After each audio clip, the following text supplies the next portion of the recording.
excuse me. Last where we left off, you guys have awoken in the kingdom of Herman, knowing that with the fear of dread in Stig's face, realizing where he's at, he began to usher you the God, session 69.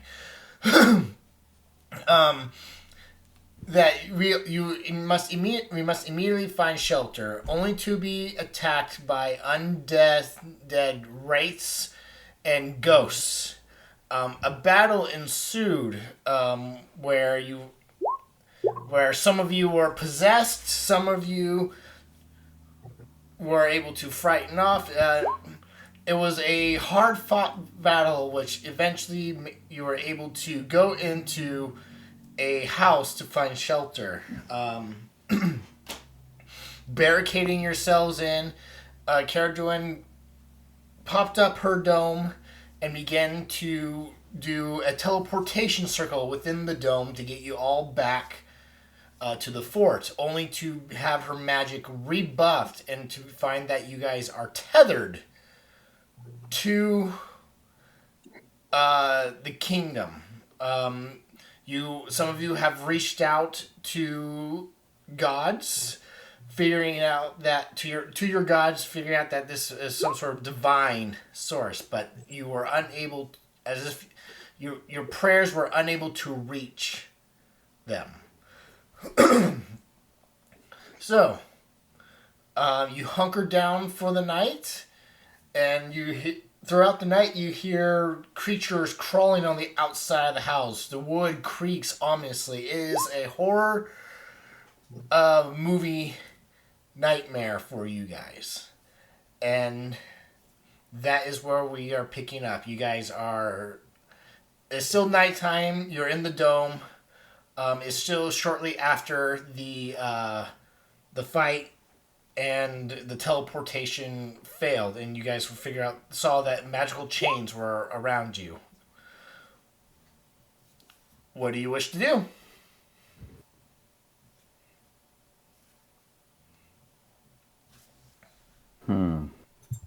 Well, so did we get a long rest? You haven't taken a long rest yet. This is like right after the fight. I think it ended last time with some of us saying if we were going to be proceeding here, it's safer to move around in the daytime. So we should probably bunker down, since it doesn't look like we're teleporting out of here. Stig is already shoving all the furniture against the doors.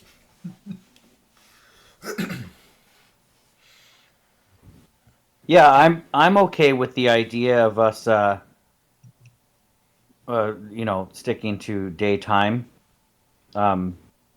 travel. That's going to be important.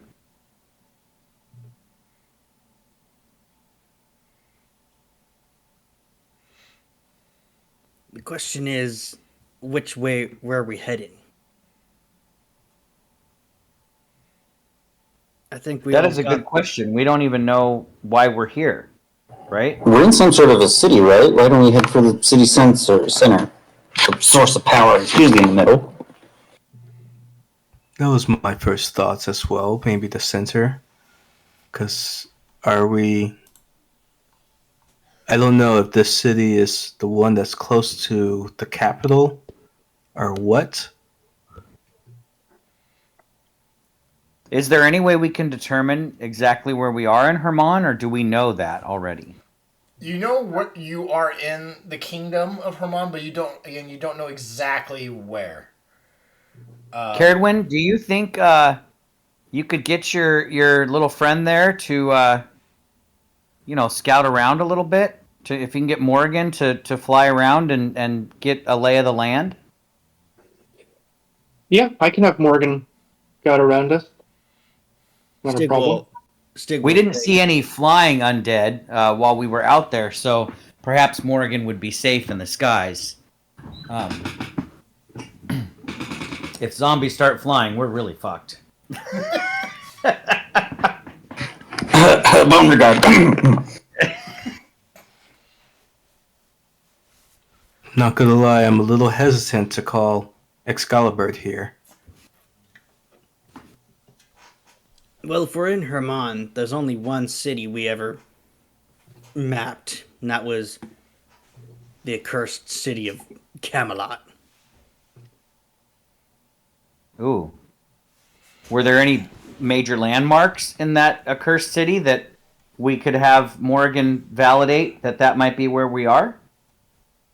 DM, did our scouting party ever notice any landmarks we could identify over the walls? You have no idea. Stig will just shake his head and he goes, "We never made it into the city. We just know it was there."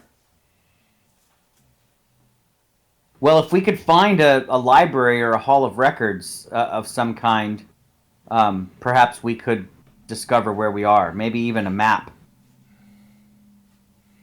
would be in a place like that. Those chains that were around us, does anyone know of, to their knowledge, did it seem more divine, more arcane, more curse? I thought we did an identify on somebody. I don't remember what we came up with though. I think somebody mentioned that we are magically being detained here, that we can't just teleport out. Yeah, I want to say it was some sort of old god or something that's holding us here. I don't think we identified what's holding us here, but I think Caradwin got some backlash for trying to mess with him. Sonia says some kind of witch might be keeping us here. Do we know who this witch might be? I mentioned a couple of things when we were trying to discern last time. Well, a few minutes ago, I should say. I mentioned we dealt with a witch named Bog here, who she could be doing this out of revenge, who is also siding with that dragon. It could also be the director if there's something here we need to retrieve, but I can't reach him, so I don't think it's him. And, well, there's so many other dark things here, who knows? Well, that witch sounds like a good lead. Maybe we should try to locate that person. I doubt it's Bog. Okay. For most of us, half of us here, Bog's not even aware of, that I can tell. Mason, Aurora, Sonia, this is your first time here. And Caslin. Oh, sorry, Kazan, jeez. It's okay. Just look in the one dark corner and there's just a pair of red eyes. It's like, oh, jeez, Kazan.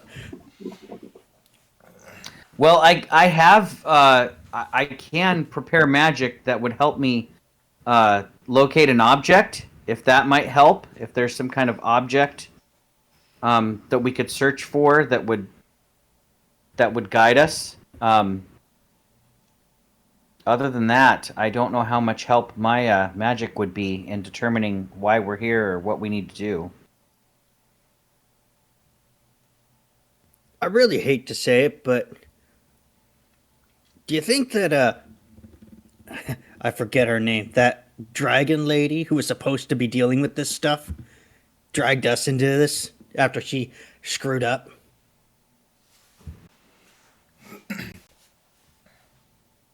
I thought about that too. If it was a double cross and part of what she needed to get the dragon to leave was teleporting us here, but I don't know.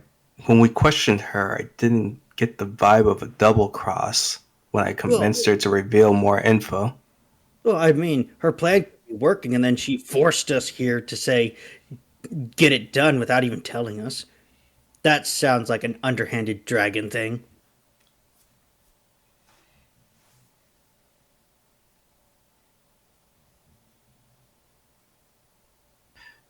I personally don't think so, but hey, I guess I was wrong before when I didn't think something was trying to pull Carowin's strings, or when I thought I could talk you out of being possessed.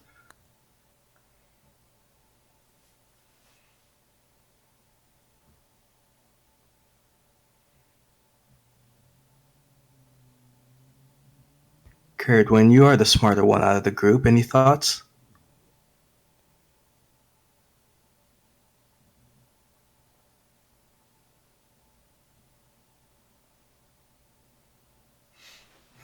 I'm trying to think about what it could be.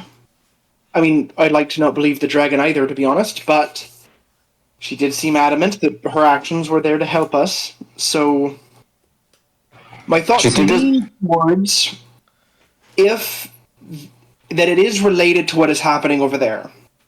I don't know if she's the direct cause, but I can at least say that the dragon came from here, and he's now gone.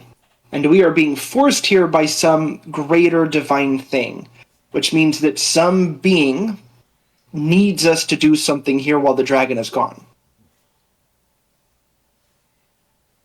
If that's the case, then I think it might be the director. I think fate, and I put that in heavy air quotes, is rushing us along, given how fast things seem to be escalating these days. We have an opening, and we're being forced into it. I wonder if there's a library anywhere around here that might have information or history about what this is. I would love to join you in a search for that tomorrow. But I think now we need to rest, and we have the dome, so we should be protected. Caradwin, do you summon Morgan and have him scout? Yeah. Okay. Because I was brought up and I didn't need... And, yeah, Morgan I would have sent off by this point. Okay. So Morgan does fly out, and he flies up above a city. I'm going to drop you to the map. It is a hand-drawn map. I took a photo load and uploaded it. It still needs a little work, but you guys are over here, and this is what Morgan sees scouts around. He goes up and he sees the layout of the city. He sees massive chasms into the ground that split open and descend into the earth. Over in the far end corner for where you are is he sees a large castle that has been worn down through the ages, but he could tell that this is he believes that this is the capital of Herman.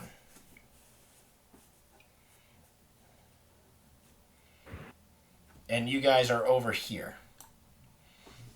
How far those holes are, like, we can see lava at the bottom of them deep? As darkness, you can't see, he cannot see pierce down how far they go. But you could probably assume they go deep into the earth. Into the Underdark. And are there any bridges across them? Not that he can find. Okay. And does it look like parts of the city have fallen into it, or that the city has, like, split apart? It looks like the city has perhaps fallen into it. Okay. Like these were part of a great cataclysm, and many lives were lost. Okay. And then the last thing he's going to try to look for is just to see if he hears or sees anything moving around this city during this time of night. Does he have dark vision? I think he does now. Let me double check. I think he should.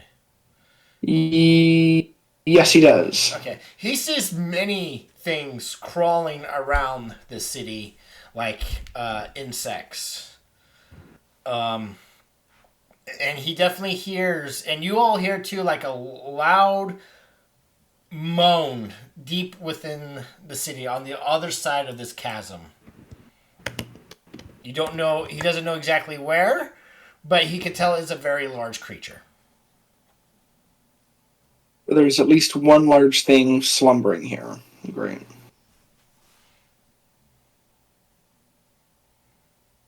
Okay. He'll And you probably said down here in the bottom left is some sort of castle or something? Castle over here.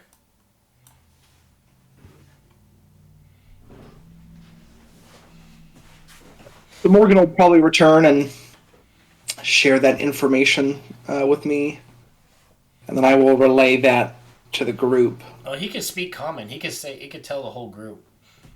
But yeah, he says, yeah, we're out in a desecrated city.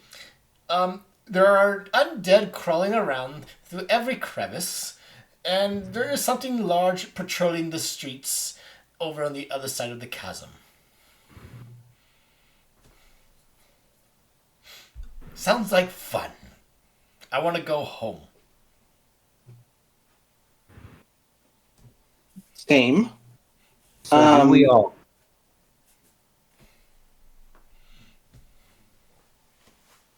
But it does seem this is our new home for now. I don't like it. Did it seem like the moment we reroute around that chasm, this large thing is going to spot us right away?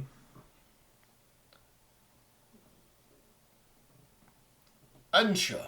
I don't even know where it is. But I just heard it, and I did not go and investigate it because I'm tired of dying. Are you able to mimic sounds by chance? Yes, he is. Just out of a random thought, can you mimic the sound that it was making?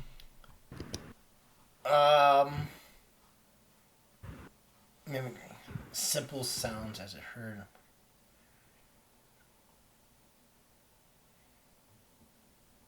He will not be able to imitate this sound as it is not a simple sound.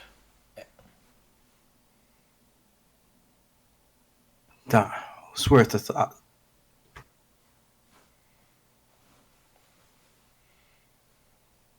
Well, Caradwin, can't you disappear from sight? Yes. Well, that would make you the perfect scout. No.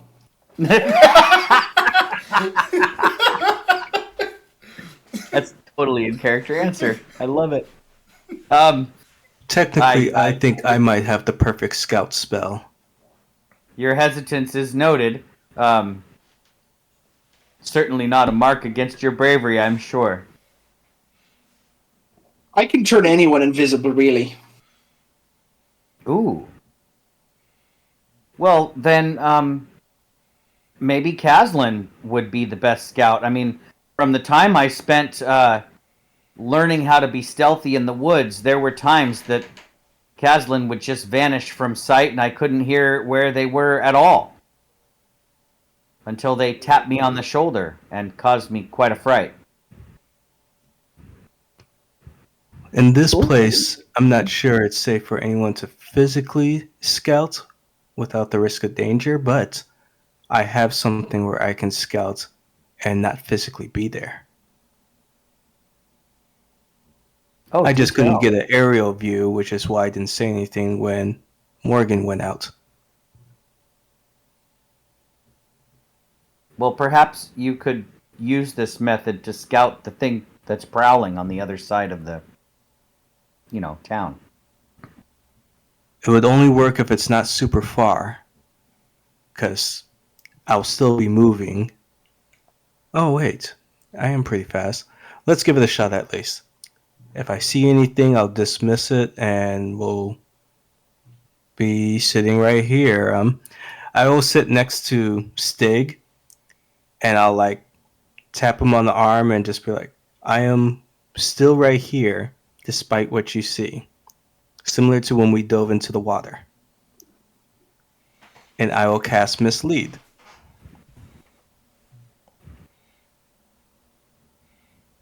I will post it real quick for anyone who hasn't seen this.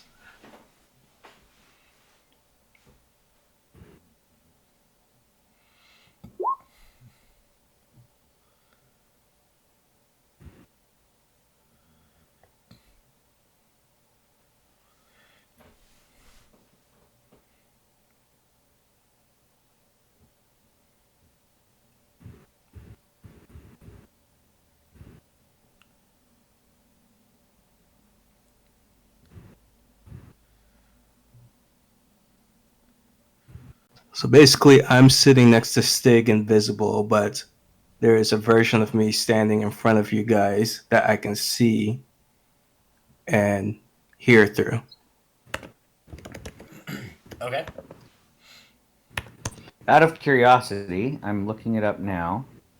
Oh, never mind. I was going to ask if we could turn your illusionary double invisible, but invisibility says it targets a creature, and I'm going to assume that your double is not a creature. It's an illusion. Yeah, so the double, I can stealth with it moving around to try and not be seen, but I can't be hurt with the double. But obviously, I'm not going to want to backtrack to where we are and lure something here. So I'll No, have to I say just you dismiss it. sacrifice it. What happens if something attacks it? It goes through it. Yeah, there you go. Then just send it out there as quietly as you can, and if it gets spotted, then you can just be like, "Come kill me, bitch!" and then vanish. Okay. Go make some enemies, Gallenford. That's fun. Since it looks like you.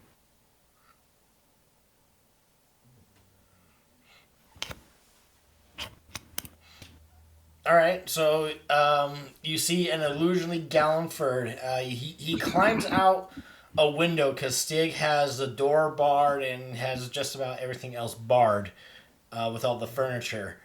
Give me a stealth check.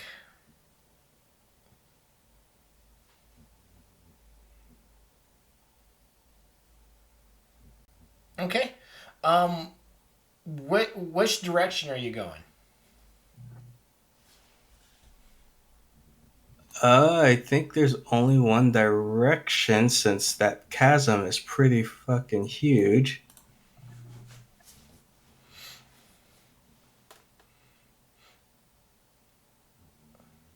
Okay, so you go south, sticking to the shadows, trying to avoid as many undead as you are possibly able to. You make it to the wall if you where you do see a half broken gate. Half of it fell into the chasm.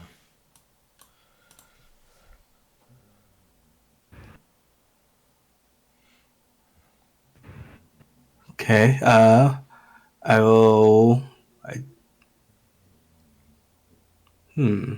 Curious thought, but that can be at the very end of everything. I'm going to stick to where there's solid ground. You were gonna jump, weren't you? I was curious on how deep it is, and this would be the safest way to find out, but I need to find out more things before I do that. Is this map accurate in size? What do you mean? Is each square 5 feet? No. Oh, no. Just give you a little perspective. No. He, with his double movement and him kind of running and hiding, that's why he's able to make it so far. But it's an hour will take you about to here. Okay. Do remember my movement speed is 60, so double would be But 120. you're stealthing. That's true. You're trying to avoid the undead.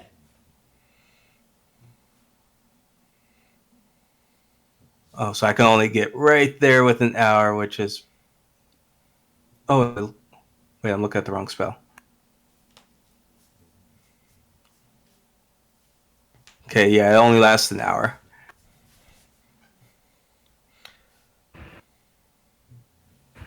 Were you looking for something in particular?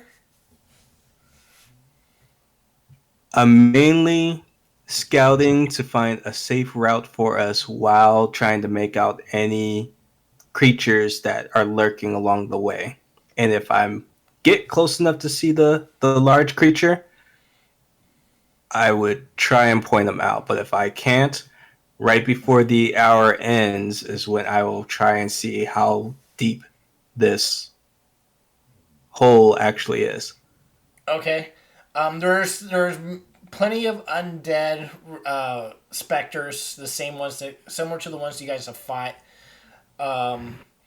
You don't see the large one that you hear off into the distance, but you do feel the spell beginning to wane, and so your last thing, you jump into the chasm, and you are still falling when your spell dissipates. Okay. Hopefully Stig doesn't get startled as I just suddenly pop into view right next to you. Stig might be asleep by now.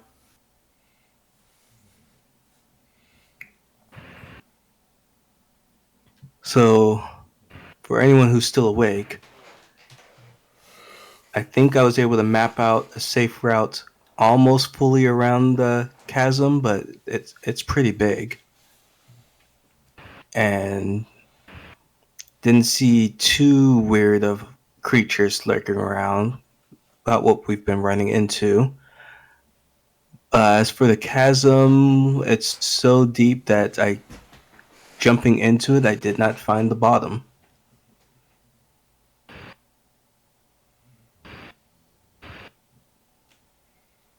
No sign of the large creature. I don't think I even heard it.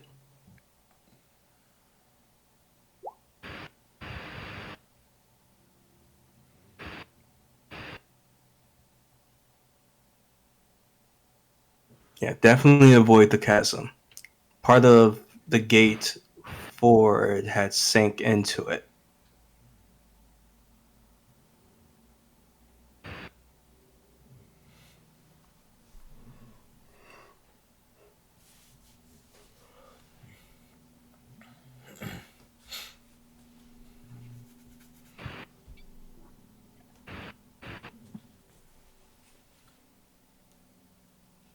So I guess we all just get some rest.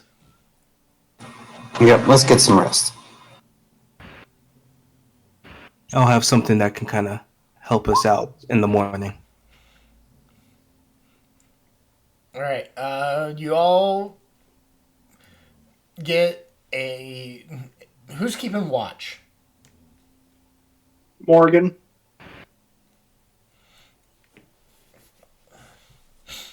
So you all huddle together in a dog pile in Caradwin's tiny hut. And Morgan, he kind of he is a medium sized creature.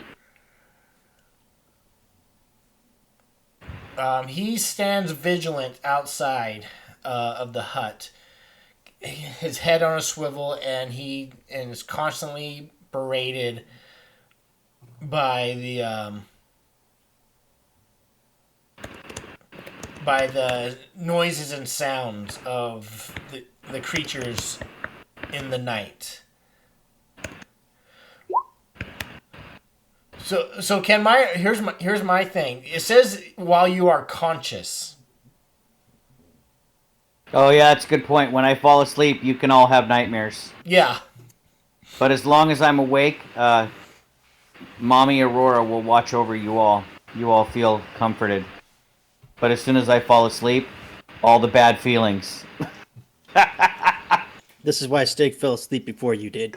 There you go. You could have fallen asleep, feeling nice and brave. But you all get a full rest. Yay! The morning comes. It is still dark out. It is very overcast. It seems like a shadow constantly looms over the city. It You don't hear as many noises as you guys did throughout the night.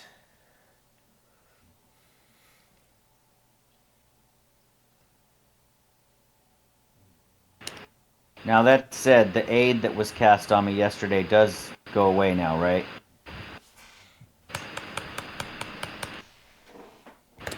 I recast mine every day, so it'll go to Carradwin. I forget who else had the ability to cast it. I think Mason and Caslin both have that ability. Okay, yeah, that's what it was. So I will send mine to Carradwin and Aurora. So that gives me 5 hit points again? 10. Oh, 10. Gallifrey always casts his at second level, I think.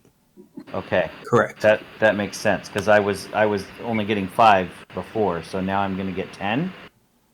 Hot damn. That's Mason Caslin who cast his on you last time. Mason will do it at that strength as well on Stig, Mason, and Sonya. Caslin likes to stay out of the fight at range, so So also 10? also 10. Caslin will cast it on himself. And after Gallifrey does that, he will say this will be a good enough time to test this out. And is there a table in this hut? It is, and it's up against the wall.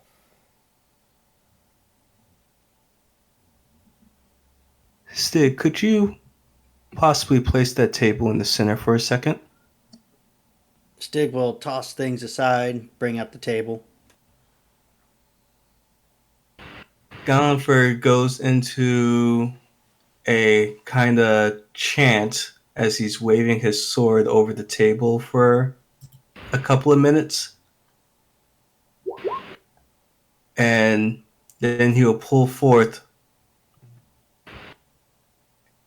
what was it, a gem encrusted bowl, one of the few that he bought when we were in town, set it on the table, and he keeps tapping it with his rapier as he casts.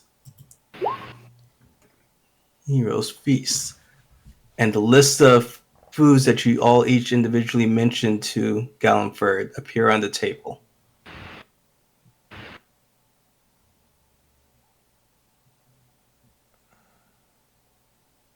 I was going to bring up who's making breakfast, but Stig will go and grab a chair.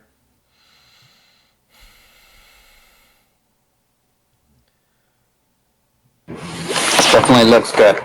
Down for your spell fails. Does it really? No, it doesn't.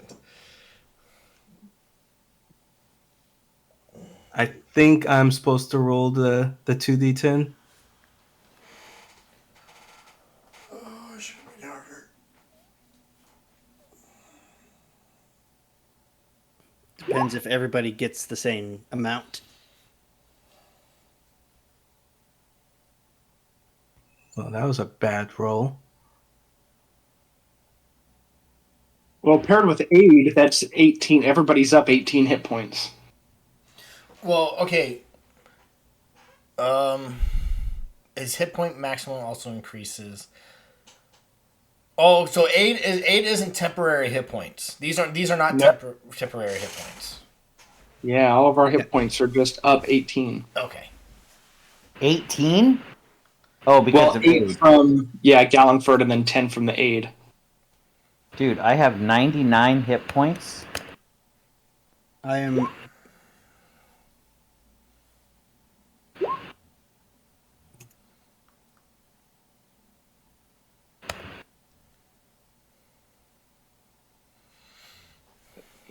Well, I feel like we are ready for anything, man. This place is still fucking scary. Be careful what you say. I know there's monsters out there that like screech or something, and they'll just stun you.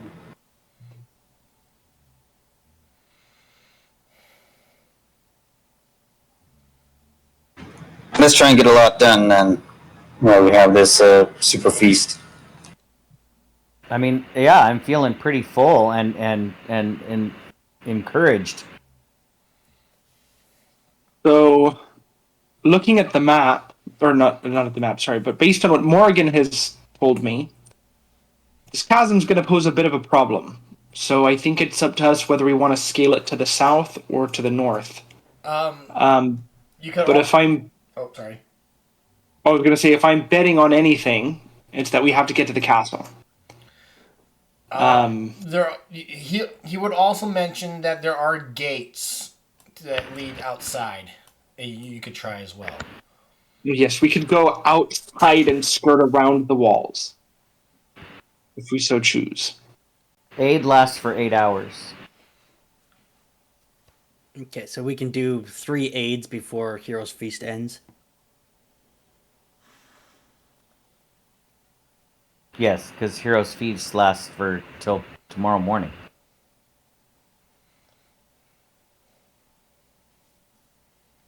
That is correct. Cool.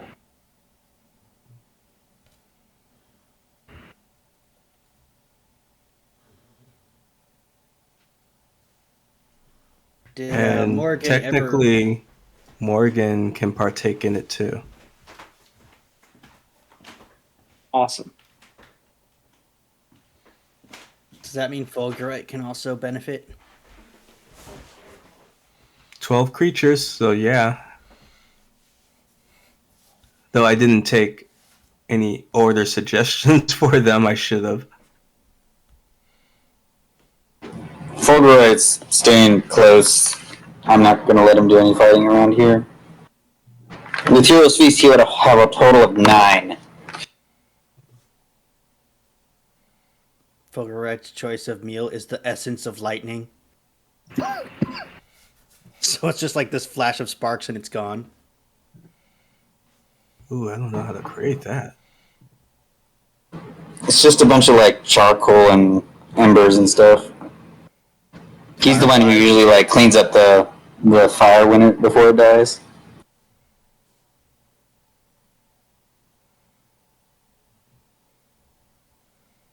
All right, I've got my 9 spells prepared for today, and I am ready to go. If you guys want me to, remember I can locate objects today. That's what I prepared. So it doesn't have to be an object, that we know. It just has to be something I can describe. I have a thought. If we are actually here because of the director, then that must mean that there might be a page here. Ooh. So I will describe the page, which you saw one when we left the Feywild, and maybe you will be able to locate one here. Well, let's get more towards the center of town before I do it, because it does have a range of 1,000 feet. So if the page is within that 1,000 feet, if we go to the center of town, then it would give us more of an area of effect. If that makes sense, right? Because if I do it right here, it'll only go to 1,000 feet out from here. So We should probably get going because stealthing around the crater, I only got partially around it in an hour. well, and we're hoping, right, that in the daylight there will be less creatures wandering around. That's what we're hopeful of. At least in the forest, daytime, the creatures were manageable, not safe. Thanks for the warning there, Stig. That's good to know. Ooh, who is death warded? Oh, Caradwin. I gotcha. Wow, must be nice, huh, Caradwin? I am the most likely to die of all of us. 'Tis true. But take heart. Specifically by Stig's hand at this point. Ouch. Oh, Jesus. Stig. I'll stay by Stig. I like Stig. I want to keep Stig from killing anyone. Stig. That's one of us. Stig has no rebuttal because he knows it's true. I'm just gonna be like, we'll keep Stig from killing you, Caradwin. I Stig's think we just can. like, you're not wrong.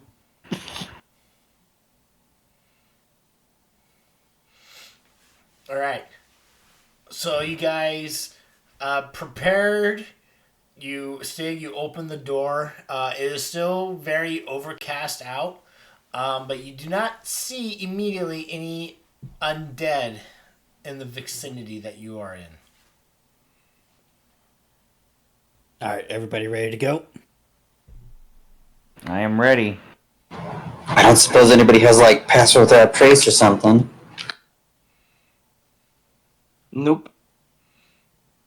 Okay, I might want to stay near the back because I'm loud.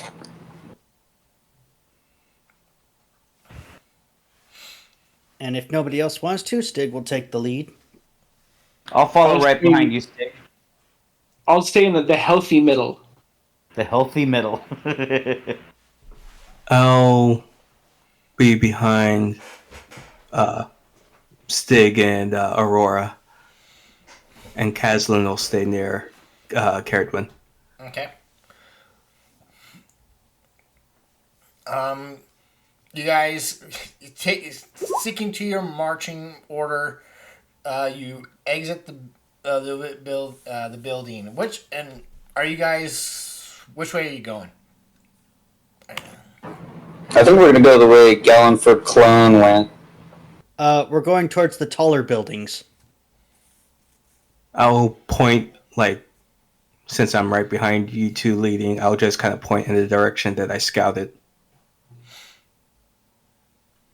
All right, Stig turns around to see where Gallenford's pointing. Got it.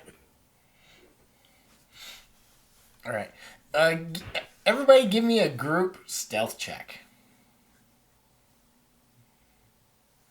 Oh, I'm so good at these, guys. I'm apologizing in advance. Off to a running start with this, guys. I believe, since I I'm wearing... warned you, I'm loud. Hey, Morgan got a crit though. Morgan's flying up ahead, up high. I haven't rolled yet. I'm just double checking. I have magic armor, but I think it's still disadvantage on stealth, right? I think it's because it's plate. Yes. It is magic plate, yes, but I think it's still... Yeah, it doesn't say that it grants me normal stealth, so it's disadvantage because it's heavy armor. So I let me think we- give you my stealth check. We even confirmed that even if it's made of mithril, it's still considered Yeah, heavy. my mithril clangs. There you go. I get a whopping 6. All right. This just determines on how fast you guys are able to get through the city without alerting as much. Well, based on our stealth, I think we're moving pretty fast. Yeah. A 30, Gallenford? God damn, sir. He got a 19 plus 4 plus 7.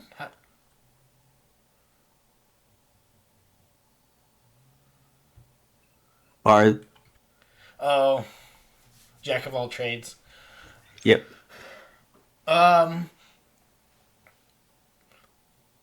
Going through, Sig, you have being as nervous as you are clanging around with Aurora behind you and everything like that. Not knowing where exactly the path Gallenford went. You decide to let Gallenford lead. Because you have never been within the city, and he actually has explored more than you have. But still, with everybody, it's taken you much slower than you would like. Because as you guys are making your way through the city, you still see movement within the shadows of the buildings. And within them and whatnot, you hear moaning and scratches and everything like that. But you do eventually make it to the broken gate where you guys look over and you see it just descends. Unsure on how deep it actually goes. Is this Can I? Maybe that's not something Aurora would do. Never mind. That's more of a Chris character thing to do. Just chuck a rock down there? Yeah, just to see how deep it is. See if I can hear when it hits the bottom. But I don't think Aurora would do that. I'm wiser than that. I don't want to Throw rock did over. also When you tell hear the you roar, it's at the bottom. Yeah, right. I don't did want to tell you alert guys anything down yesterday that he jumped in and didn't hit the bottom before the spell dismissed. there. Okay, so it's really, really deep. Gotcha. It's deeper than 500 feet. Oof. Aurora and Sonia, what are your passive? I was thinking about this. I'm not sure. Perceptions? Yes, give me. It will be your passive perceptions. Um,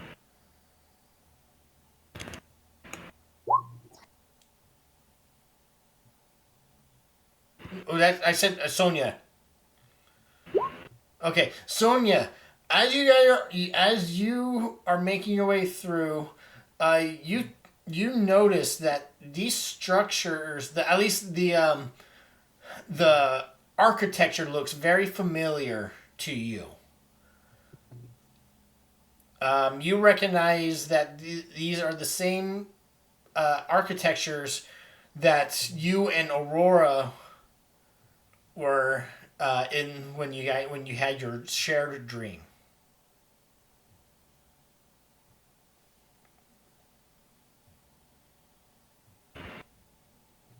hmm.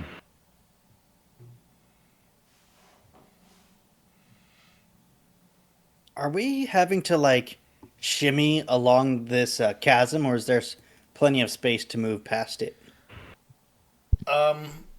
The gates you would probably have to single file carefully walk along the edge where the gate has collapsed. But once you get like here, once you're able to get past it, you should be able to walk with more ease. As Sonia's looking around, she kind of taps on Mason. Mason, can you pinch me? I think I might be asleep. Okay, but I got a pretty big pinch. Pinch.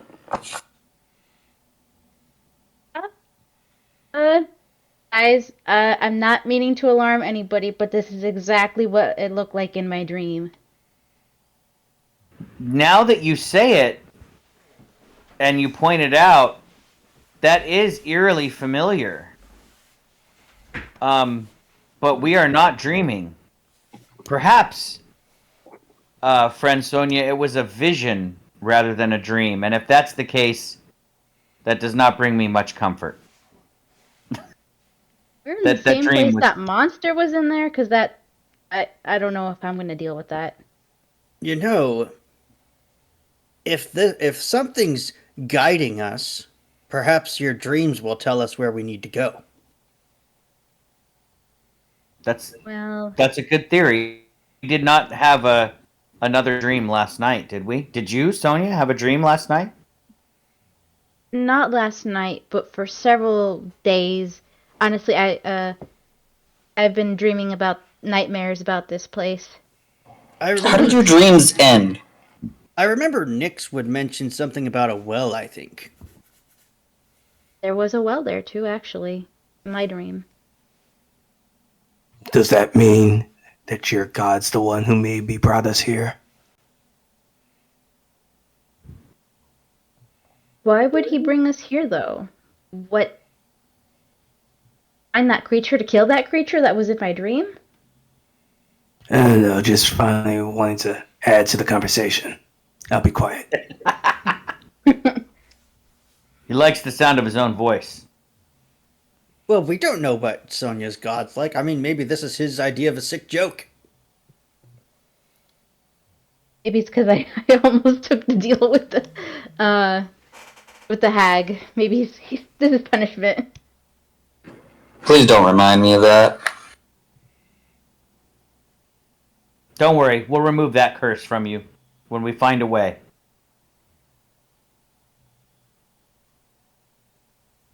Well, yeah. I let's actually kind of say forgot. we'll just follow our dreams then. Um, Gosh, that's a real cynical way of saying follow your dreams. I threw up a little in my mouth. Yeah.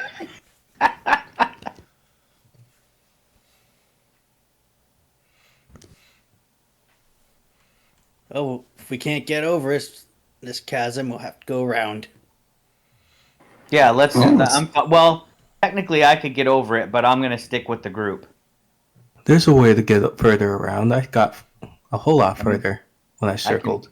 I can fly and stuff, but I don't want to waste that right now. Just keep heading this way, and I'll keep directing the route I took.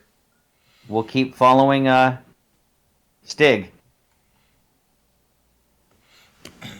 And Stig will push Galliford ahead, saying, "Lead." A half a day's travel, going as slow as you guys are with your stealth throws. You make it about here, where Galliford made it in half a day. Could we determine, based on the buildings, like, is this like the lower district, the merchant district? Like, where in the city we might be? You can give me an investigation check. Also, have we even seen any signs that, like, the undead, like, hide there, hide from the sun in this house, or something like that?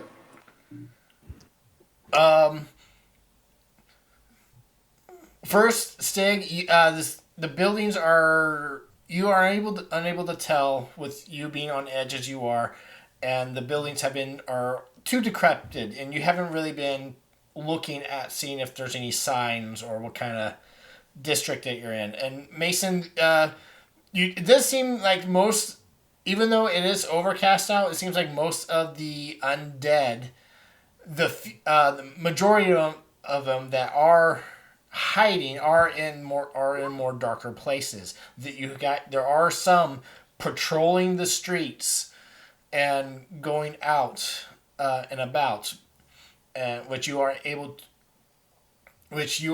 to avoid. But for the most part, they are sticking towards darker locations.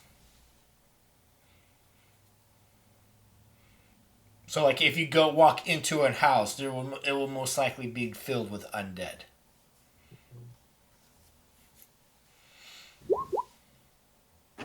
Okay. This is unfortunately as far as I made it when I was scouting. Remind me why you decided to jump down the hole. Well, I knew I wouldn't get hurt with that spell, and I was curious on how deep it actually went.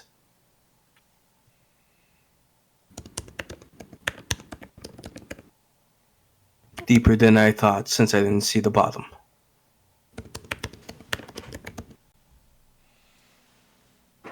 Okay. Do I have an idea of how far I fell before my spell dissipated? Unsure. Let's do the math. Let's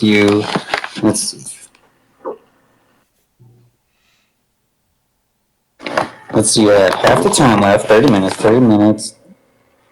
And 60 seconds is so. I'll be doing the math here.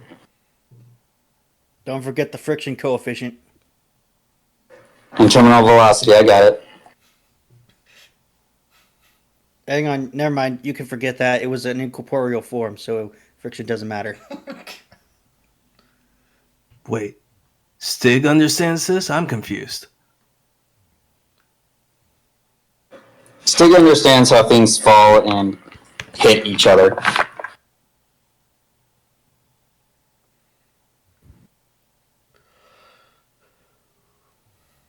Yeah, I think it was called trajectories. That's why I can throw lances really good.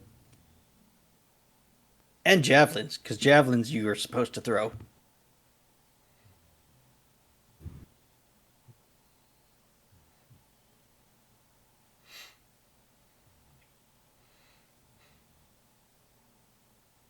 Are you guys still making your way? Yes. Yes. At this point, I now push Stick to the lead, since we've reached the end of where I scouted.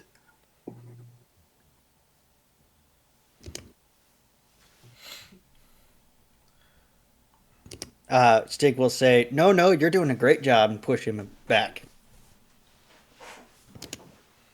I insist. You know these things a whole lot better than me.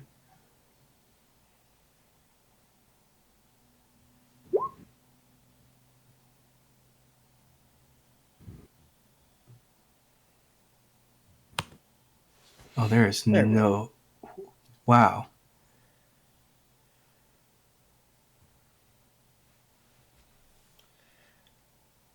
You weren't falling for 30 minutes.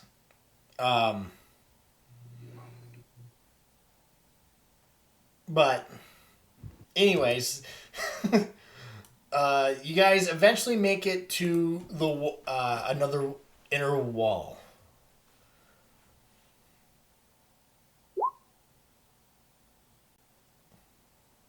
Gee, 28.4 miles. That's pretty deep into the core of the earth there.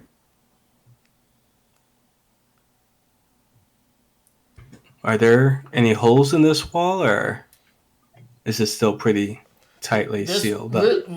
Where you're at, the wall is intact.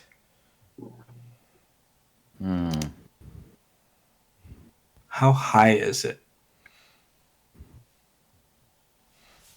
How high are castle wall? I'd say about 150 feet.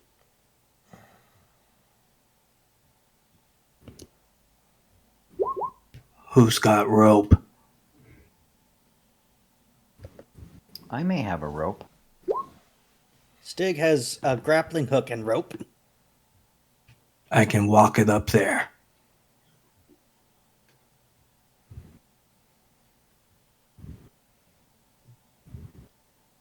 You guys will just see Caslin just step onto the wall You know like what? it's a floor. I have a special rope. Oh yeah, you do have a special rope. But it only I don't think it's long enough. Chris said, how tall was the wall, Chris? It's 150, about 150 feet. Okay, yeah. So, I mean, I could hand my we could use my rope to help climb, but it's only 30 feet long. So, it's a short rope. But it's sticky. So this wall is like a 12-story building. These are inner city walls. So yeah. Yeah, just a 12-story building. Is there a gate, or was the gate part of the whole? Like, did the gate fall down? You could search for a gate if you wish. Yeah, can I just look up and down the wall to see if there's a gate? It does seem like there is a gate down this direction. Guys, why don't we use the door? But we chose this for our insertion point for this heist. I mean, we could split up and one of us check the door and some of us climb the wall. No. Gallenford says no immediately. I won't advise any splitting up. Well, I think we should. Obviously, it's less dangerous to go through a door than it is to climb over a wall. Let's just check the door. Perhaps it's open.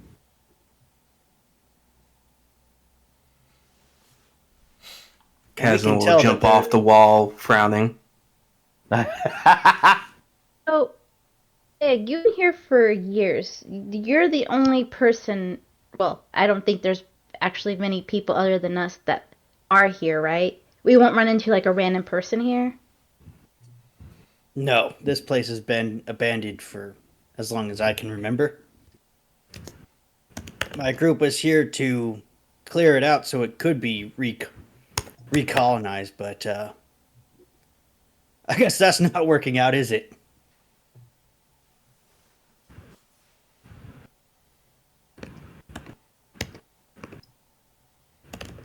But I doubt we'll find any friendlies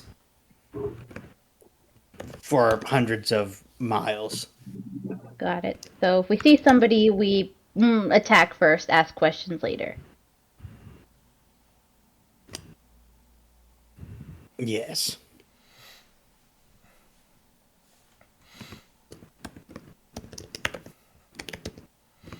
All right, you guys walk to the gate. The portcullis to this gate is closed.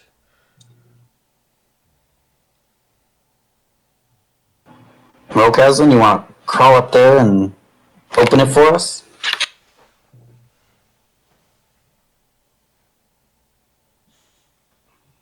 Sure. Yeah, I can do that. And Caslin will kind of start quietly walking up.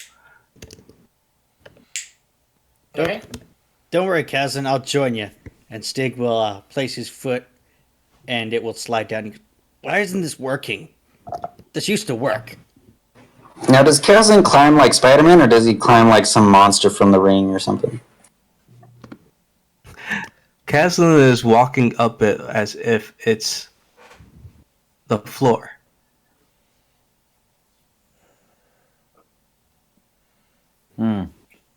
That's fun. He just defies gravity. How big is this gate? The gate itself seems to be about 50 feet high.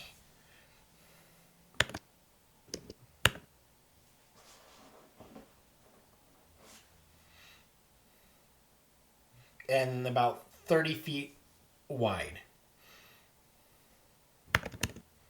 Can we determine how this gate opens? You can give me an investigation check.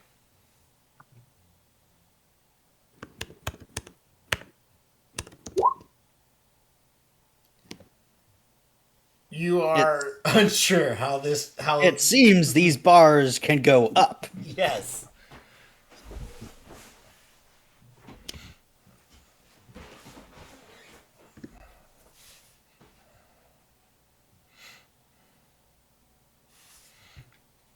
You know, If anyone did give him the grappling hook, he'll bring that with him as a just in case. If someone wants to follow with. Oh, you want the grappling hook? Here, let me chuck it up to you. He'll tie a rope to it first. Goslin, give me a dex check to see if you catch the grappling hook.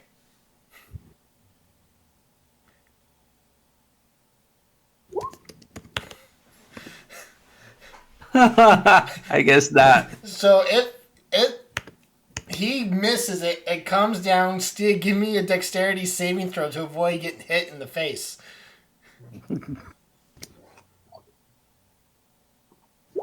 You get smacked square in the face with your own grappling hook. You got a big old welt on your forehead.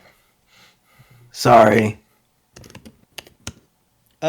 Is this just a gate? Is this with like bars, or is this like full door? It's a portcullis. So, Can I just scale the gate, like a ladder? you can climb up the gate. Yeah. Ting ting ting ting ting ting ting ting. Do it myself. Stig will join Caslin at the top, but he's scaling the bars. But the gate only goes up 50 feet. I don't understand what Caslin's point is when we have 120 feet of rope and 150 feet of wall.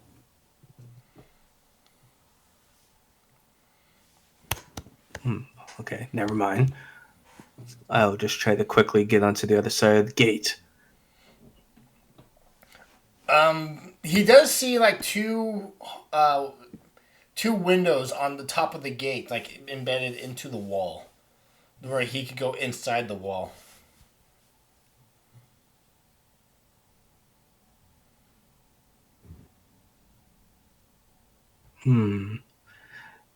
Seems sketchy, but he will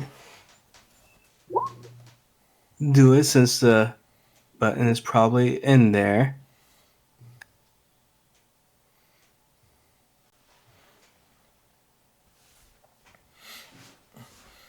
I'm double Inside, checking something since I think he blends into the shadows or something.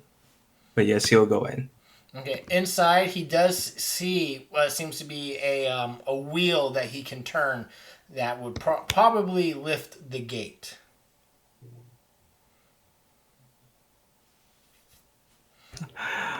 He's going to turn it, hoping he is strong enough to turn it. I need a strength athletics check from Koslin to try to open the gate.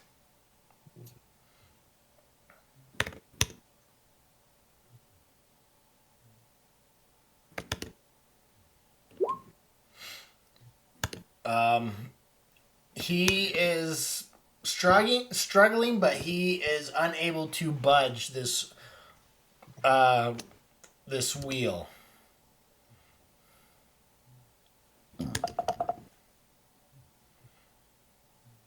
He'll climb out of the window and stand on the wall looking down on everyone. I found how to open the gate, but there's a problem. What is it? I can't move it.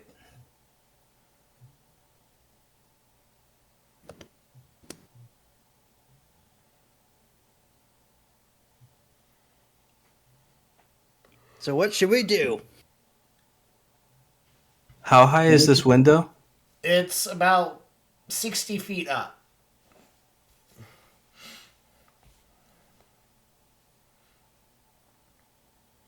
Kaslin's gonna run down the hall, down the wall, back down to them. And this time he's going to just pick up the grappling hook with the rope. And he's gonna say, someone who's got bigger muscles than me should probably climb this and turn it. I look at Stig. And then Well, if you insist. he's gonna go back up the wall and attach the grappling hook. Aurora, I have a feeling if you could actually have Stig do anything, you just have to tell him or ask him. Wait, I have what? It's like the thing. Stig says, "Yes, I will do anything for you." You just have to. He's oogling over you. Well, I'm oogling over his muscles. I mean, Stig is pretty strong. He's stacked. I have described that Stig is like overly buff. Yeah, he's the fucking Rock, man. Oh God, he's overrated. Stig, He's a half. He's You a half- smell what the Rock is cooking. I'm sorry. Never mind. He's orc muscles in human proportions. Stig, you climb your way up into the window. You do see the wheel that Koslin is talking about. All right, this shouldn't take too long. Give me a strength athletics check. And just because I'm being petty, I'll use my inspiration on this.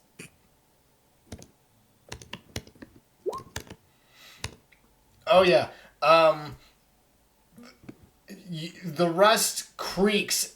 The rusty gears creak as you begin to turn the wheel, and you guys down below see the portcullis begin to make its way up. Koslin, give me a perception check. I'm gonna elbow Sonia and say, "Pretty impressive, huh? I knew he could do it." Yeah. I could probably do it too, but I choose not to. What you don't know is that it usually takes two people, one on each side, to do it. But Stig doesn't need two people. Nice. Koslin, give me a perception check.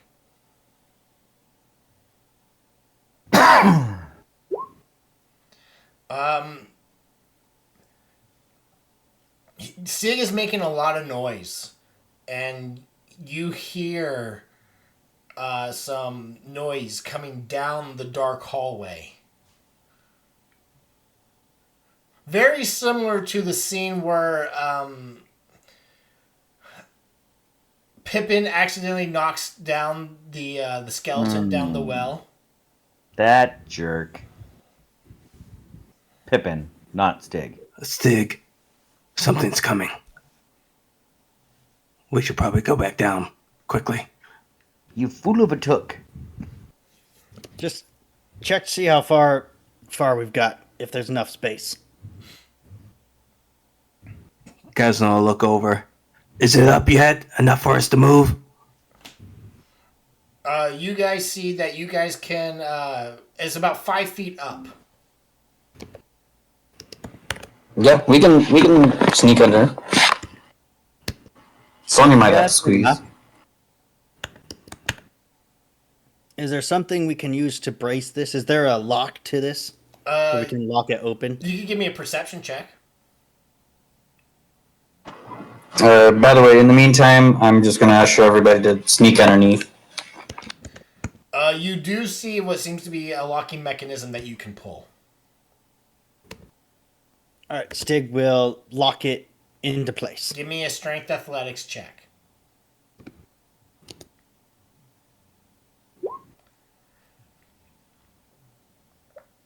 Yeah, you lock it into place, and when you do, you break the lock. You're holding the handle. Nice. Well, I hope we don't have to nobody's- close that later, but Well, yeah, let's go. Or nobody will. Well, wait. It's locked open. It's locked open, yes. Oh, well, you know, it's our way out. If we have to run real fast, at least we won't have to open this gate again. It's easy to close. Good We thinking. just cut the rope. Yeah, Kazlan can shoot it with an arrow to close it if something's chasing us. I don't think he can. I think it is jammed open now. Oh. Okay. It is locked in the on position.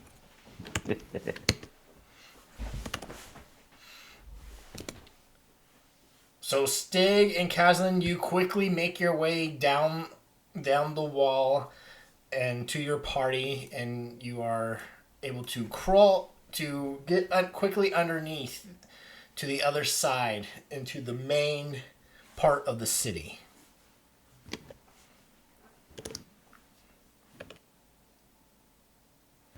Here's your grappling hook back. Stig will take it.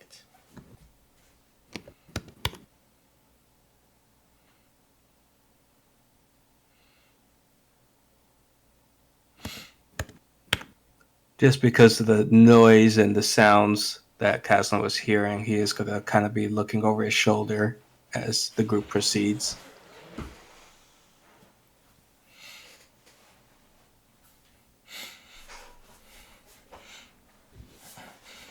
All right. So where are you guys proceeding to?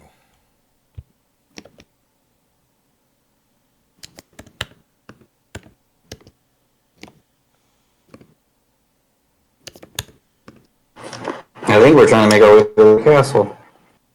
Yeah, we're headed towards the castle. The castle?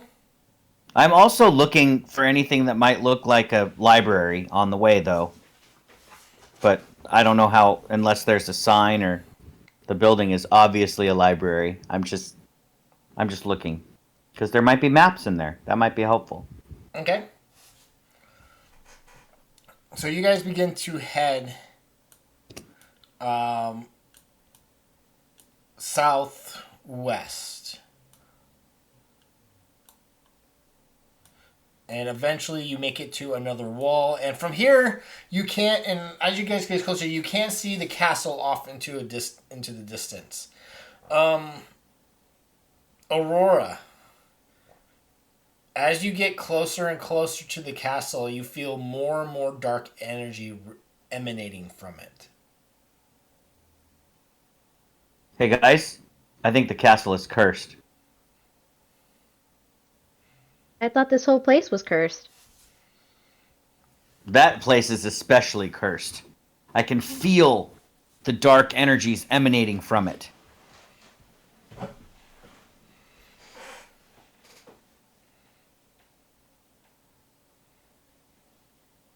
As a matter of fact, I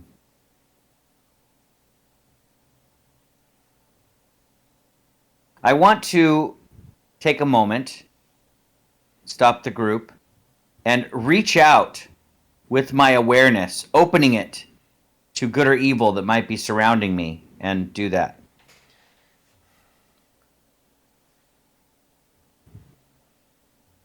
I know it's only going to tell me what's within 60 feet, but as we get closer to this castle, I just kind of want to get an idea of if there's anything dangerous around us. You do sense several undead, like you can almost not be able to count within 60 feet with you hiding within the shadows and whatnot. But you throw up, even within 60 feet, the evil and darkness coming from the castle from this distance. Oh. So since I opened my awareness to it, it made me nauseous, and suddenly I throw up a little bit of that hero's feast we had this morning. Sorry, guys. Sorry about that. I'll be fine in a moment.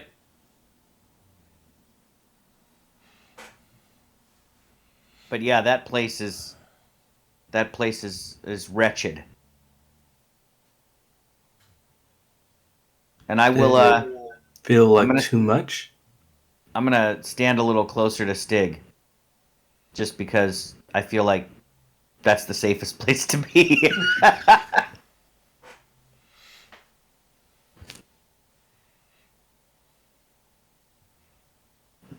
Well, let's keep going. While I do feel the presence of many undead creatures around us, it does not seem like they are interested in attacking a group of our size, perhaps. Till night falls, maybe we should always have an idea of a close building to retreat to.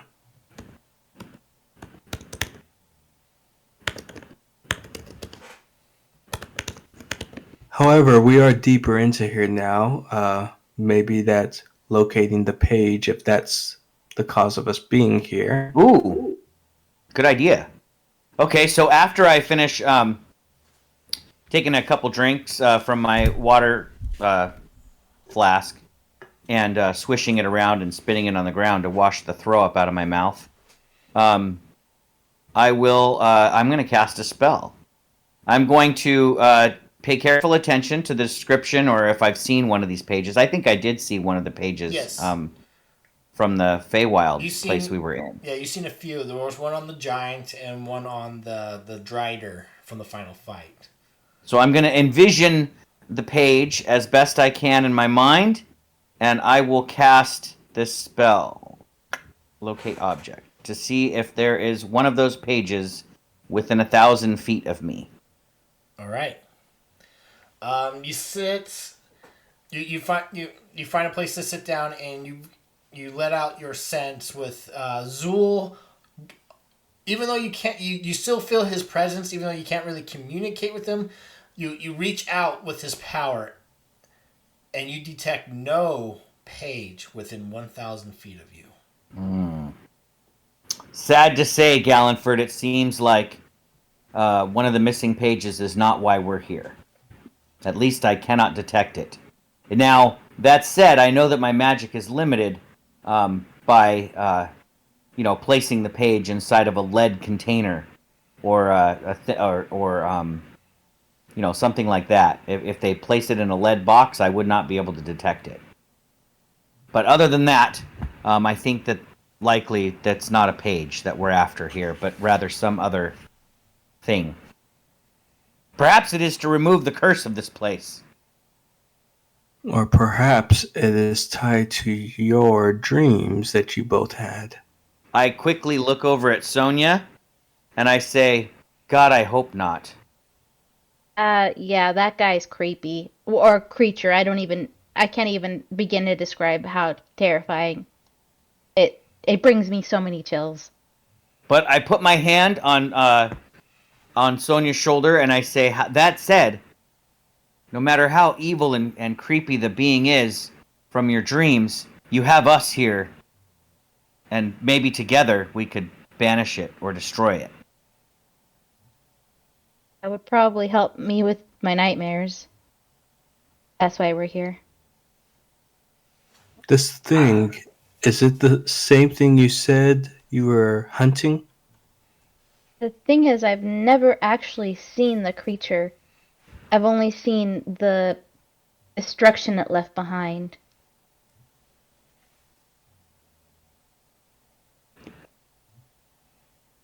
Stig, you were here for a really long time. Is it possible that something from here maybe traveled and returned? I don't think Jeremy's back yet. He said, "Be right back." Oh, I did not see that.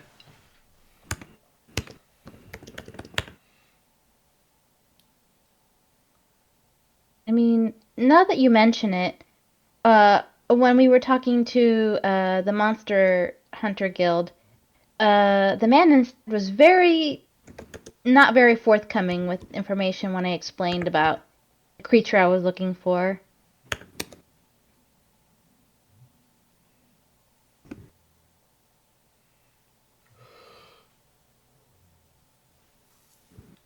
I'm Maybe it is almost. from here. What if the purpose of being here is to kill this thing?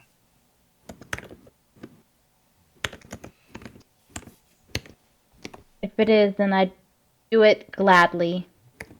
I feel like the suffering it caused my family is enough to warrant killing it.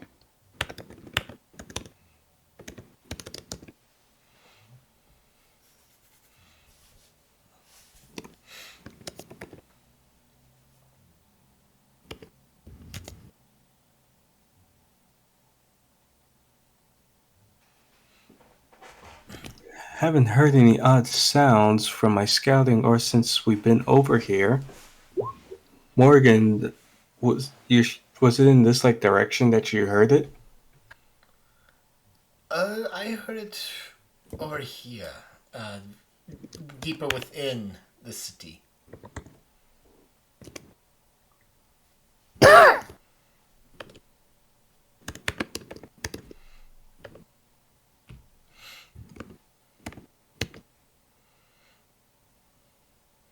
So what do you guys do? Keep going to the castle.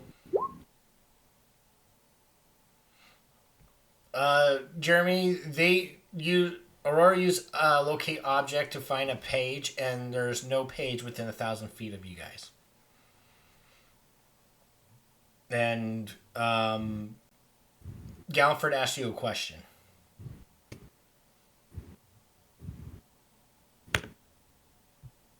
With all your time here, Stig, have you ever heard of or even contemplated a creature here traveling out of Hermon and then returning? Other than the dragon, of course.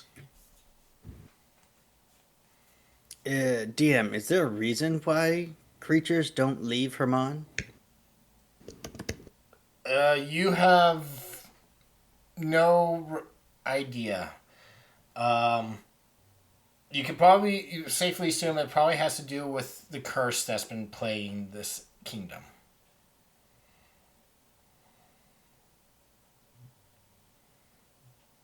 Stig will shrug his shoulders. He goes, "You got me."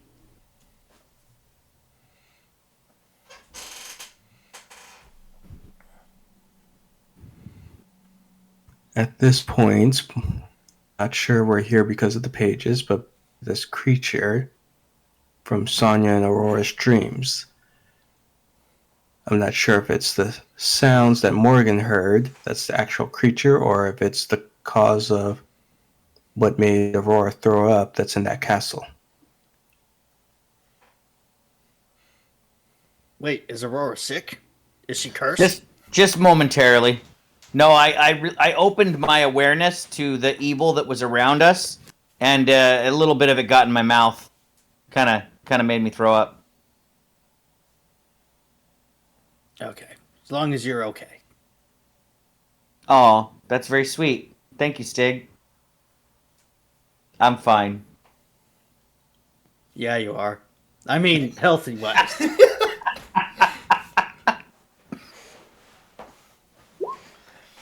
Stig apparently likes my new hair color. I went platinum blonde and all that, so.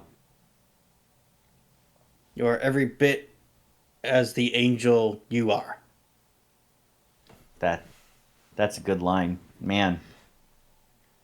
Stig will hide his book of pickup lines. That's funny. Oh no. Sonia's not writing fan fiction on this one. That's Lilith, remember? Different game. I know. I still have Nyx's book on me, but that's a sketchbook. All right, well let's proceed to the castle. I mean, I don't.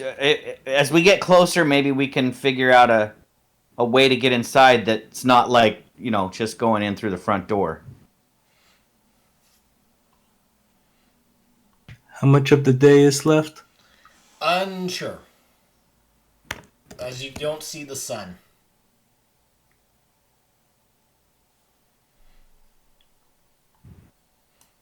But Okay, go.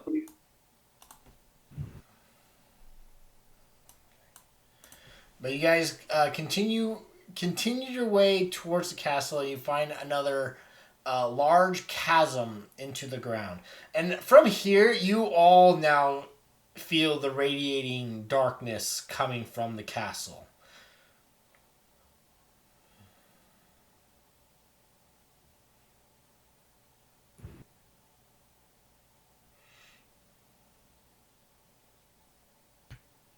Does it feel like hard to breathe, hot air? It's very heavy, yeah, hard to breathe, very dense, and as if is like you could like a fog or whatnot, a heavy fog will drain your life away if you get closer.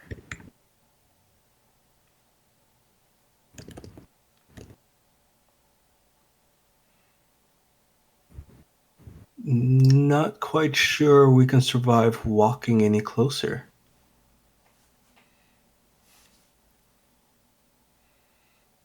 Well, there doesn't seem to be anything else of note around.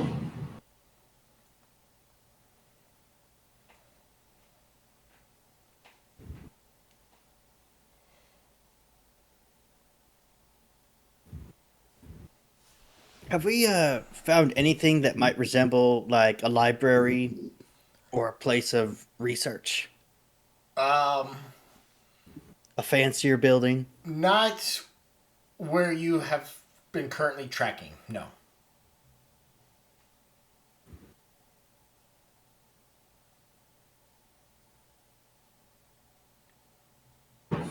Is there a way around this giant hole? A gate, or do we get a climbable wall this time?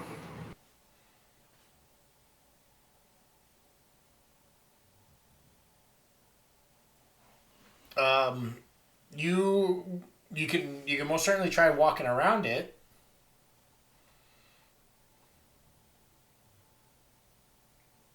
But you're next to a wall, and you have to investigate the other side of the chasm.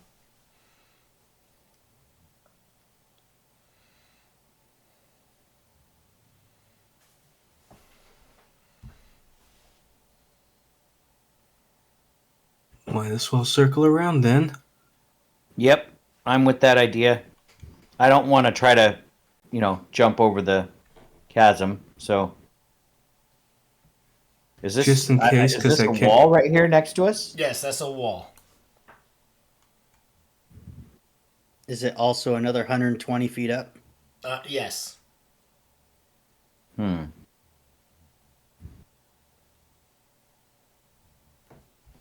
Does this so based on the picture in front of us, does this hole in the ground look like some of the castle collapsed into it?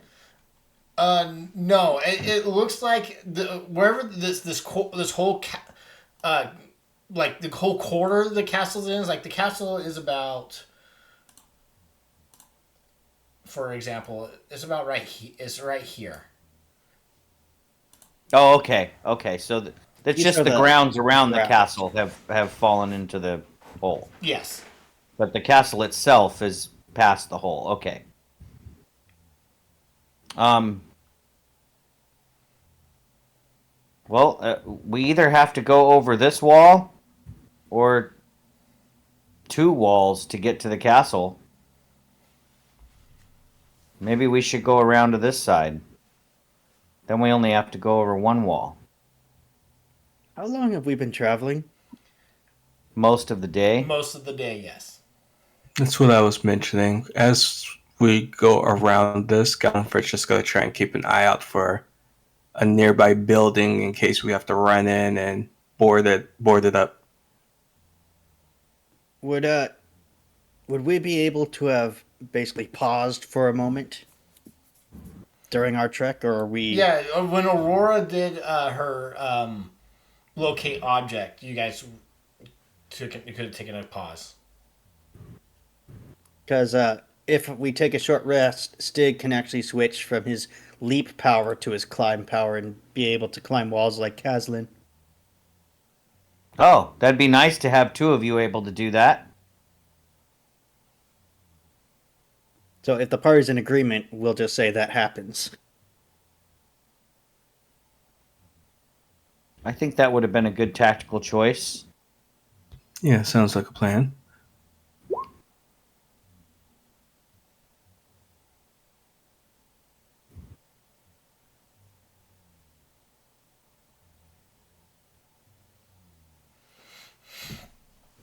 Do your legs become less muscular when this happens? Yeah, it's just like his like fingers and toes like get like Spider-Man, maybe like claws.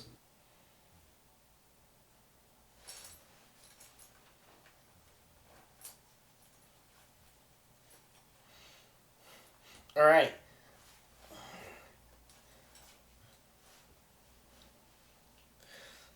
So you make your way up, or do you climb the wall, Stig? You and Caslin? Yeah, Stig can climb the walls now.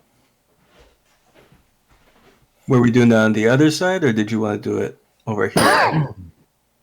Since there's no gate.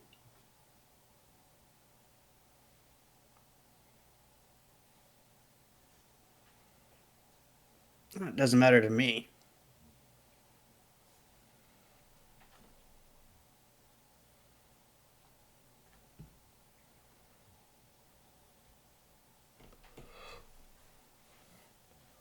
I guess we'll try climbing this wall since we're right here. All right. You begin climbing the wall, you and Caslin, and eventually you do make it to the top. You do see like a darkness envelop the castle and the surrounding area. You do see more buildings over here, and Like a darkness magic, or like just it's just dark in there. I picture it's like this like is like one circle of like nighttime where everything else is overcast. Sid can give me an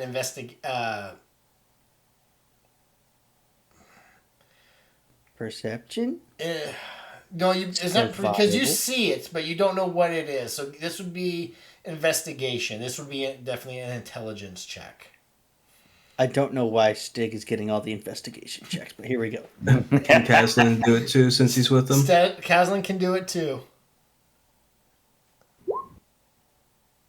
Stig, that seems like it is not natural darkness. That's What? It's not natural oozing from the castle. I'm seeing like it like a sheer cutoff from mid afternoon to like midnight darkness, and he goes, "That doesn't look natural to me." Yeah, it's like a fog, or you can see whiffs of darkness coming from the castle surrounding the area.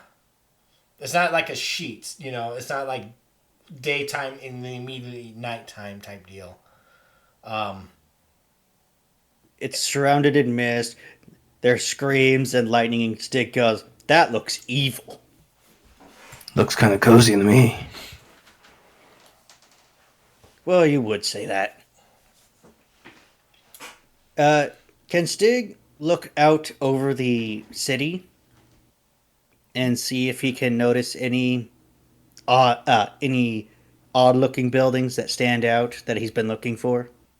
Give me a perception check.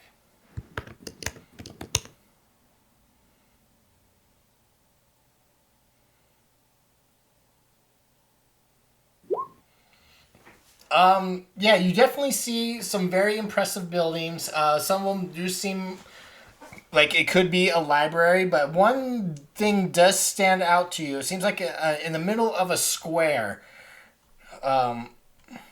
you see a well, right? And right next to it seems to be a cart, an overturned wagon cart over here.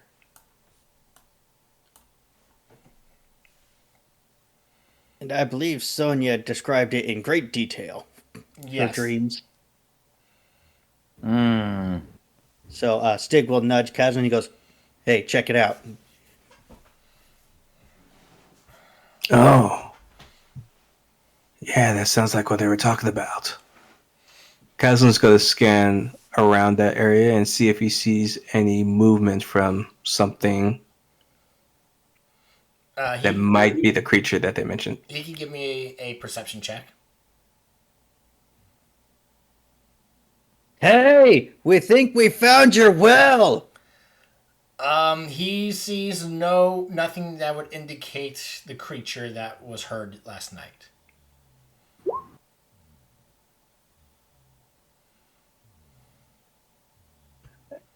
As Stig yelled, though, I don't know how well that traveled 120 feet down.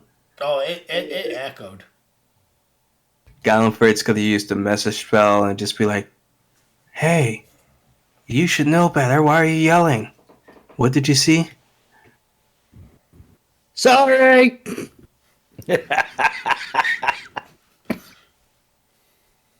I love Stig. That's Funny awesome. part is, if he yelled that, I think it would have just went in the response into Gallenford's ears, hurting him and making him cringe.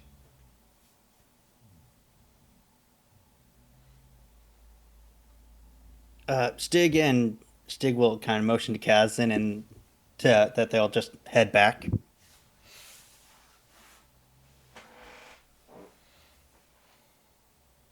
Kazan will follow and just walk down the wall. Stig is going to do that he's going to do the claw slide down. All right. You guys make it back down to the group safely. I think we might have found the location of your dreams. Oh, And by that, I great. mean not what your home dream looks like. I mean what you saw in your dreams.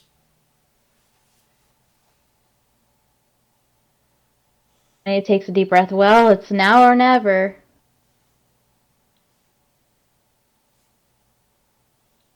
Agreed. It's now or never. We need to end this nightmare.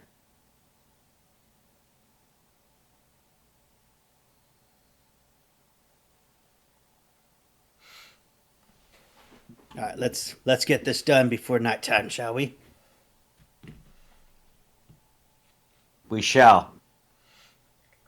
Stig will attempt to navigate his way through the city. All right. Continuing on through the day,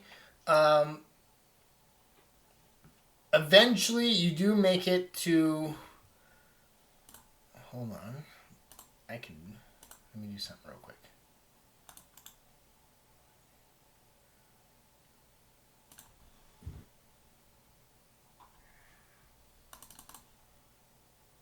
You do eventually make it to what seems to be the square that you saw.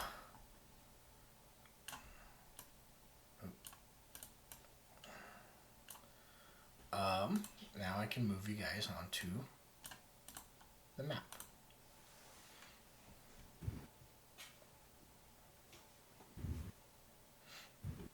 I get the feeling this well is important.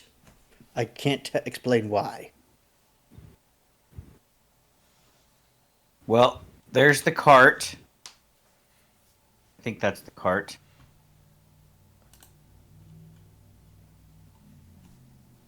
Am I having horror flashbacks to the same dream now? You again? you and Sony immediately recognize the area. This is where you guys saw the cart. You see the well. This is where you had your shared dream. Well, at least there's plenty of places to find shelter nearby if we need it. But let's be brave, Sonia. Oh, I always feel brave. I always feel brave around you. You do. It's But it's only part when of the but only when I'm about this close to you. right. If you're too far away, the feeling fades quickly. I understand. I don't know what it is about you, but I always feel comfortable when I'm near you.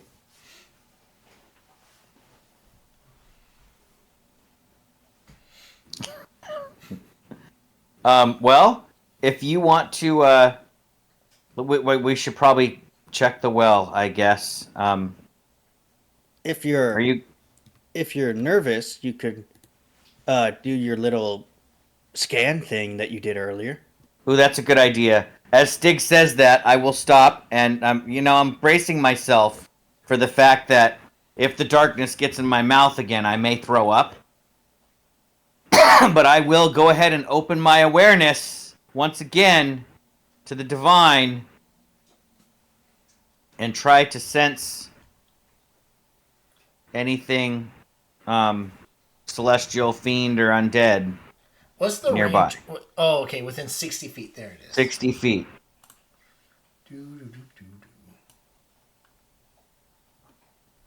Here, I can make it easy on you.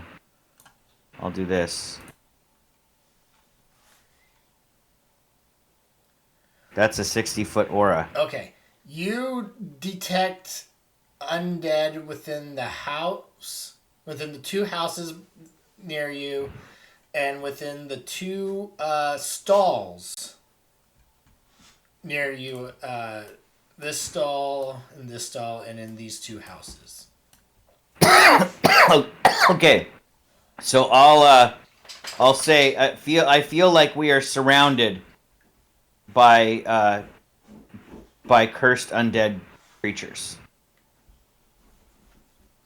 There's some hiding in the houses and taking shelter in the stalls around us as well. Yeah. So be on your guard. I'm gonna draw my sword, and I'll keep moving forward towards the cart and the well, because that's. Oh, I'll make my aura go away real quick. So that's just an instant action, right? Yeah, it goes away immediately. So you and I were the only ones that could see it, but right, it's gone now.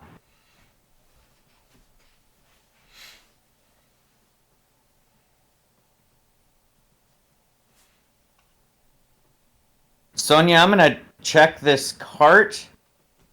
If you want to peer down into the well. Yeah, I'll look in the well. I'm gonna stop here so that I still have my aura of courage around my allies, but I'm going to take a look inside the cart and see if I see anything in there. Okay. It is very much the tinkerer's cart that you saw when you were here with Sonia. Sonia, you look down the well, and it is dark, but you can barely see the bottom of it. There's nothing in there. It's luckily. Dry. Yeah, it's dry. Stig will find a rock and toss it in to make sure it is dry. All right. Yeah, you pick up a stone and drop it down, and toosh, and it clatters on the ground. We don't hear any water? No. Ooh, it's a dry well.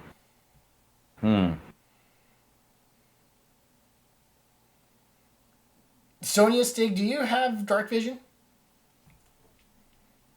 Stig does. Not. Stig, you do see, looking down the well, you do see what seems to be a corpse down there, like a skeletal corpse.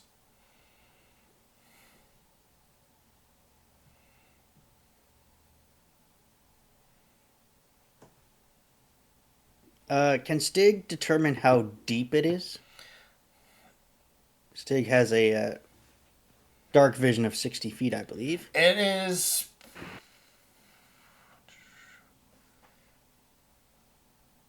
It is about 60 feet deep.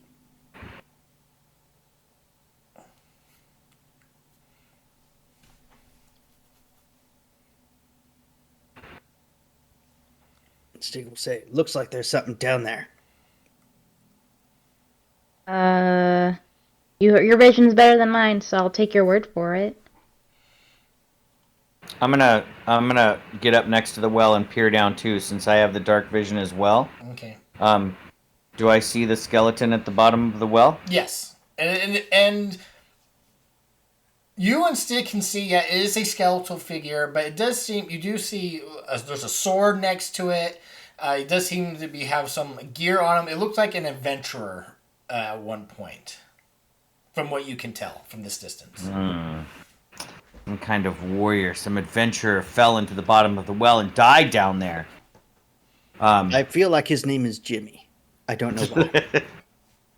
But Stig's just like, well, let's see if we can get him out. And he will fashion his grappling hook and he will lower him down like a crane machine. Nice. I love it.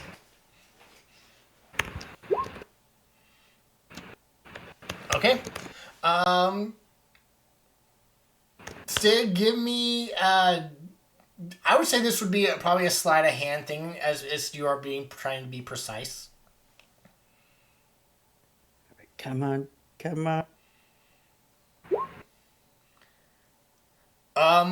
enough. You hook up underneath his breastplate and by his armor, and you are slowly making wheeling him up.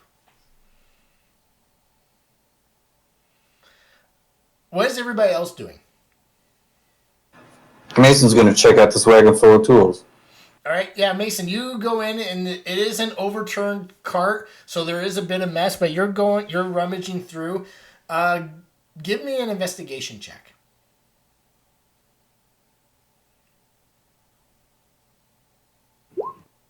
This is very much a tinkerer's cart. You find blueprints and plans built for puzzle boxes and such. It is very gnomish in nature, and they all have signatures on it. But yeah, you do eventually find what seems to be an old family photo of 3 gnomes, and one of them seems to be very similar to a little girl, a younger version of Nyx.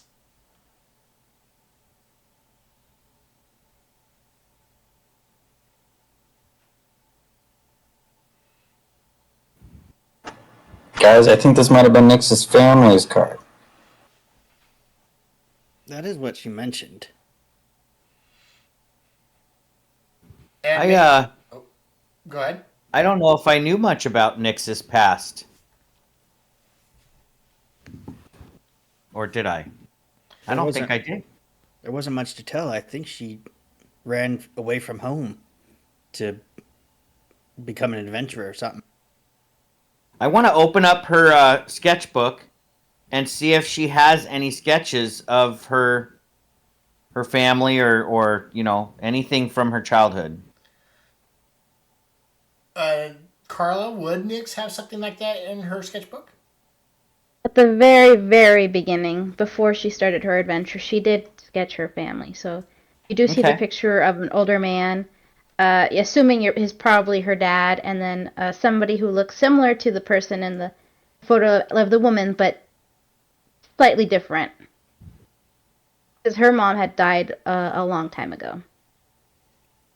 So I say a quick prayer in honor of Nix's earliest childhood memories and say, well, I don't see anything from her drawings that would indicate what might have happened to them. Aurora, give me an investigation check. Okay.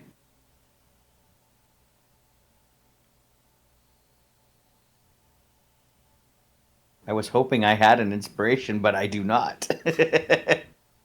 Because I only have an 11 intelligence. That's a 17, though. That's a good die roll. That's really good. You notice, and some of the photos, some of the sketches with her and her family, and some of her earlier drawings, it seems like she also erased maybe a figure in some of these sketches. Like she drew something and then erased it. It like smudged. So you do see on some of the stuff it's like she's trying to hide or forget something. I will actually show the drawings to Sonia since she's standing next to me and say, well, perhaps there was something that she was trying to erase from her memory. What do you make of this? Clearly, she's had. Well, she looks mostly happy, but you're right. There must have been something that might have caused her to forget. Maybe grief. Maybe grief. She was probably blocking it out. You know, she did have nightmares very similar to you, but she didn't describe a monstrous creature like yours, but some weird thing that was crying. You got that skeleton up yet? Here, right here. Yes. Stig, So- yeah, you'll see Stig finally gets the adventurer up.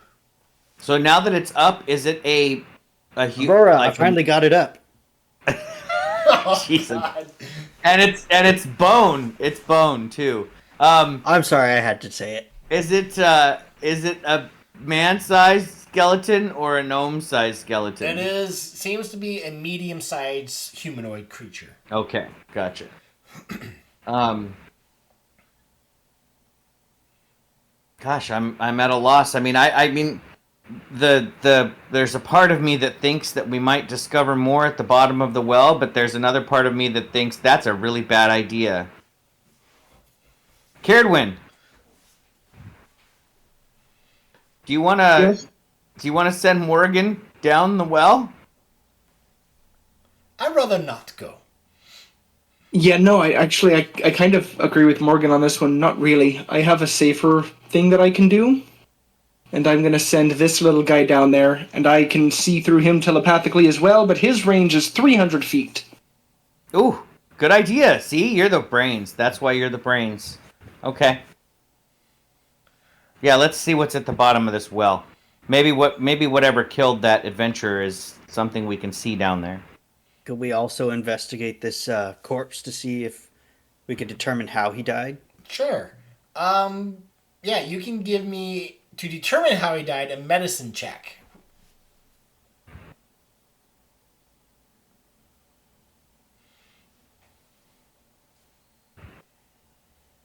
I don't know why Stig is getting all these intelligence and wisdom checks.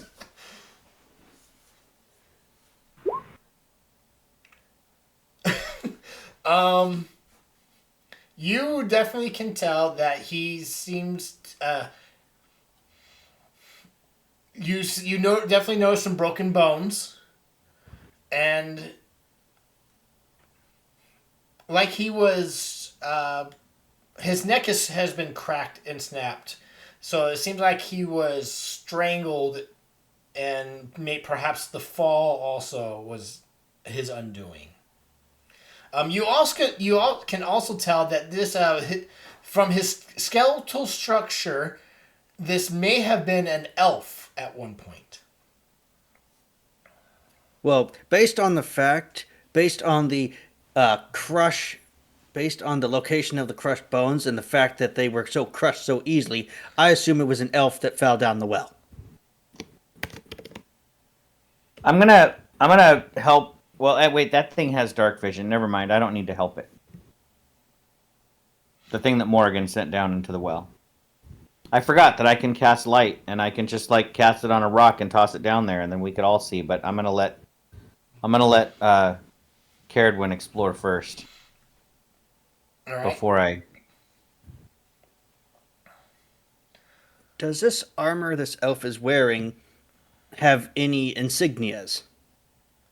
It does. On his green tunic, you definitely see the symbol of the Hunter Slayers Guild.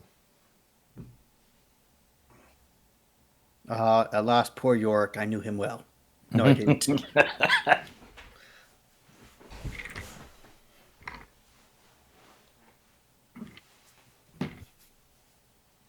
Must have been one of the earlier scouts.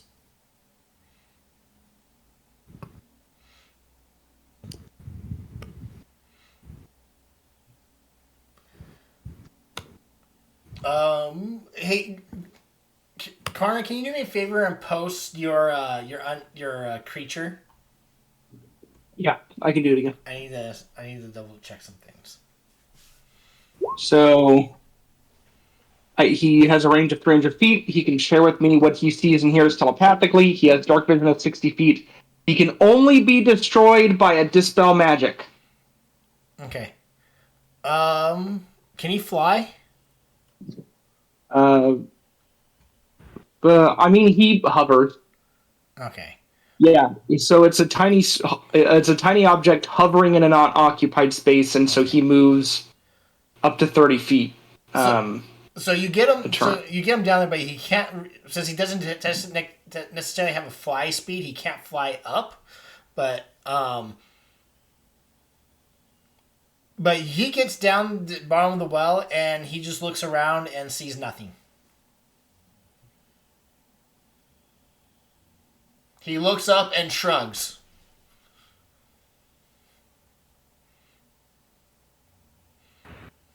Looks up and tilts his head 15 degrees to the side.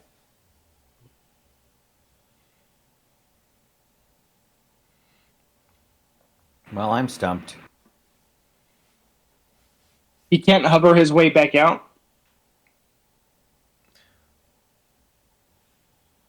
No, again, he's when it says hover, I assume like he can't like fall prone and stuff like that, but he can't fly. Okay. No, but we could throw the rope down and he could grab onto it and we can pull him back up.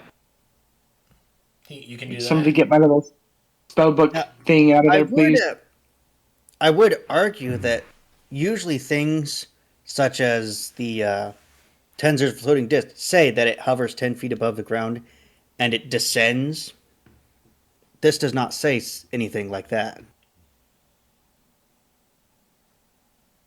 For instance, Ramir's watery sphere says it descends to be able to only float 10 feet above the ground, and that's as high as it can go. But Well, a hovering thing just floats off the ground a little bit, so it could climb still, and then if it fell, it would not fall prone.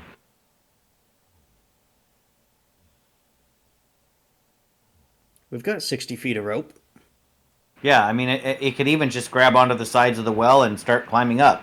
It can't fall, so it would just be a matter of time. Stick will drop the grapple for it to climb on. Yeah. Climb up. Like a worm on a fish hook, he hops on and Stig, you pull him up. I don't like that analogy, but it works.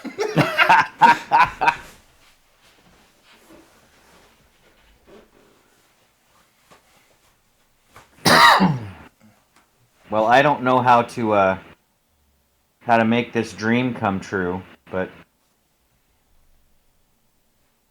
do we remember anything specific about the dream that might be a clue? I think it was nighttime. It was nighttime.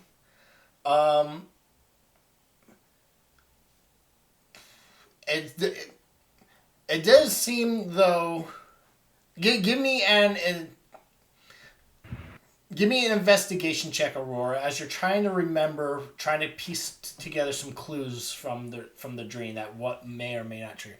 You just know that this is the area that you were in, and it may have some significance of what you're supposed to do. Mason, any luck with the cart? Nope, seems like it's just a bunch of tools in the photo. And some blueprints. Stig knew, didn't Stig know about this guy? Like transporting supplies for the Hunter Slayers? You would know that he funded your expedition. But you don't know the whole details. You were just part of it, but you know a wealthy benefactor funded this expedition, and he tagged along. You yourself have never seen this cart or seen the inside of it, but you knew it was part of the group.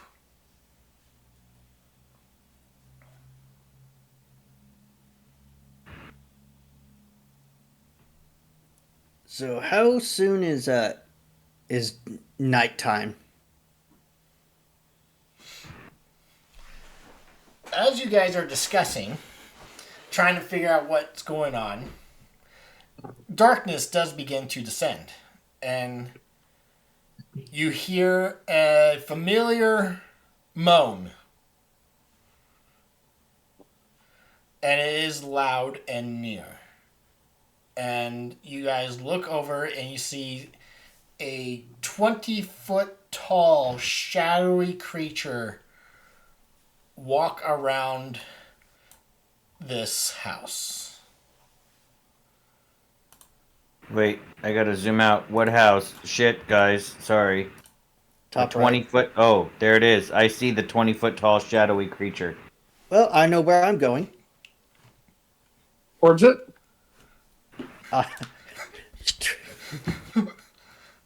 5 feet straight ahead.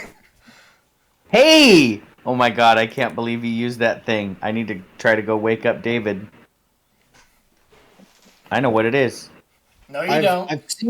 I've seen the image. I know it's bad. I have not studied it. It's literally the main boss of David's entire campaign. The Shadow Plague that he wrote.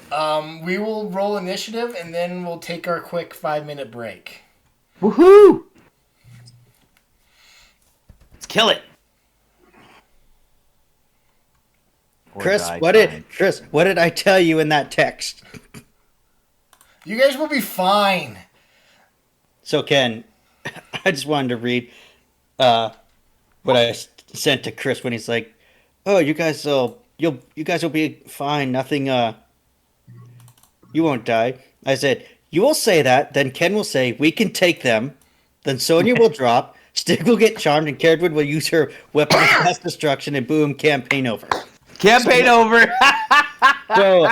So you have already made the first step in my prediction true. Yep. We can take them. My question is, did we have a chance, like, what was the time difference between what we were doing and this guy showing up? Like, are we able to move around at all, or is this the position that we're in at the start? I think we hear a boom. We look at the puddle next to us. We look up, and it's right there. Okay. That's Yeah, where you're at is where you're at. Well, I did warn everybody that I sensed undead in these two houses, and in this thing here, and in this thing here. So just be aware that it might have minions surrounding us. We'll see. And don't forget that Heroes Feast is still active. It is still active. And is our aid not active?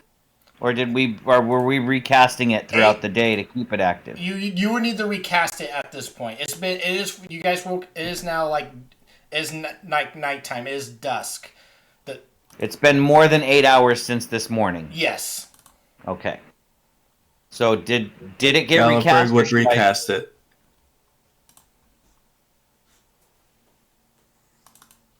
So who's still benefiting from aid? All of us, or some of us? Mason, are you also recasting it? Sure. I'd have also had to recast my mage armor if it's getting that late in the day. All right, then I'll keep the 8 on me unless you guys tell me otherwise. It's just the 10, so I'll keep the 8 for sure. But if we don't have the 10 from 8, I can remove that. All right, you said 5-minute break, Chris? Yep. All right, I'm gonna go pee.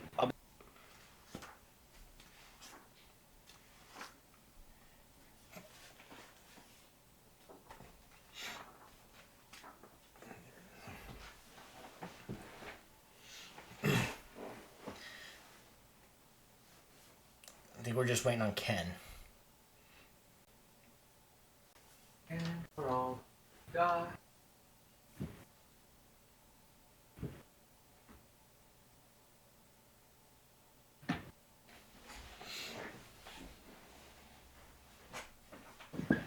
Don't worry, we're all gonna go to heaven if we die. Did you say we're all going to die? We're all gonna go to heaven if we die. Yes.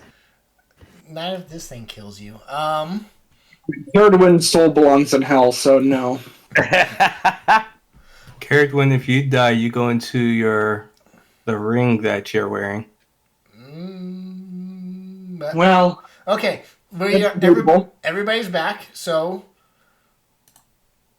I think this justifies boss music.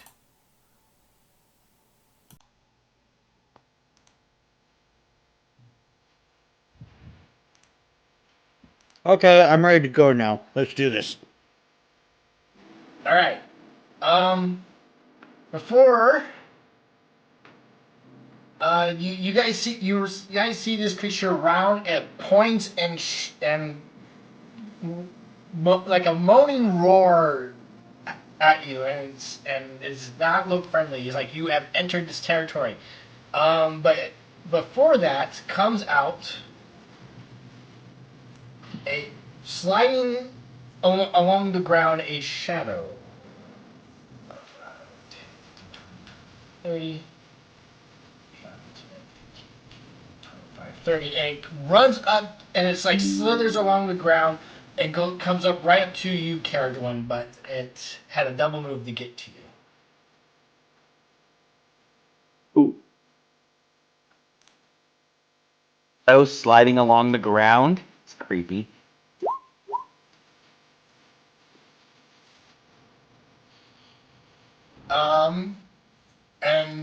And another one appears coming out from this cart. And it comes up to you, Mason, and it reaches out with his hand, and grabs and tries to attack you. Oh, well, oh. Does a 14 hit?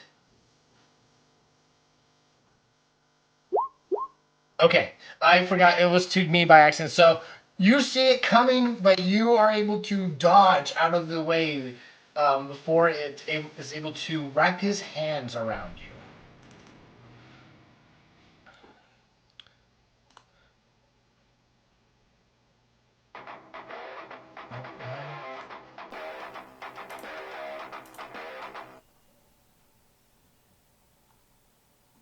It should be.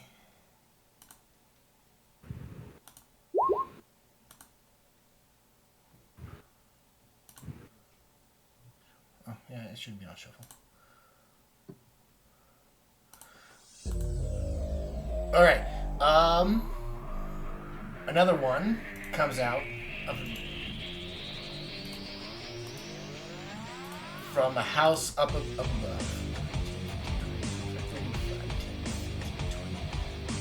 25, and a doubles move to get right up to you, Aurora.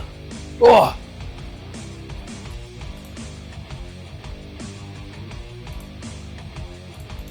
And another one comes out of the same house.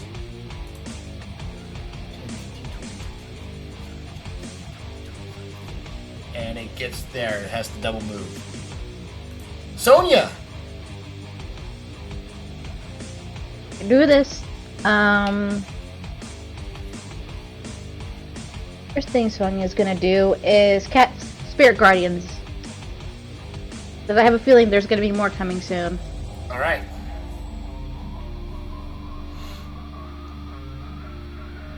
A 15-foot radius.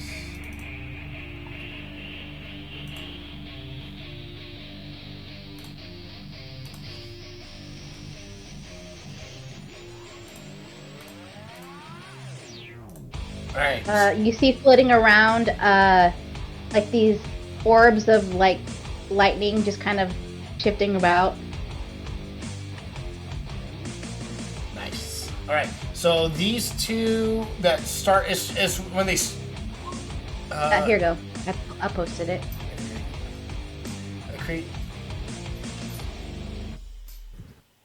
So yeah, so these two that enter it for the first time must make a wisdom saving throw.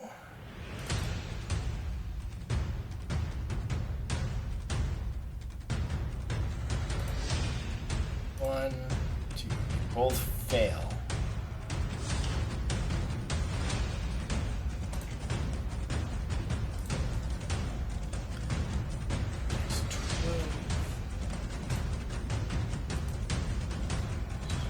All right, they are still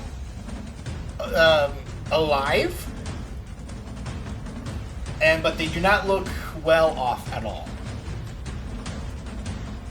For now, she's gonna stick with the party, but she's gonna say, "Let's try to get to that big creature over there."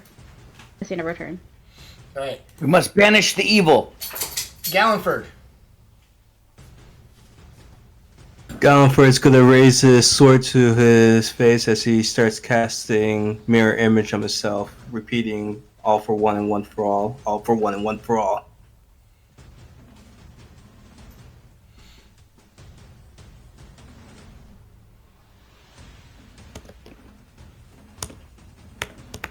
All right. And then he's gonna kind of position himself more directly next to Stig.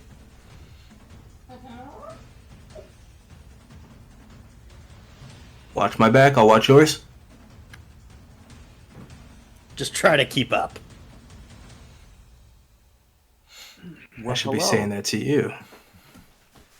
All right. Is that your turn? Yes. All right. This one comes out of the house.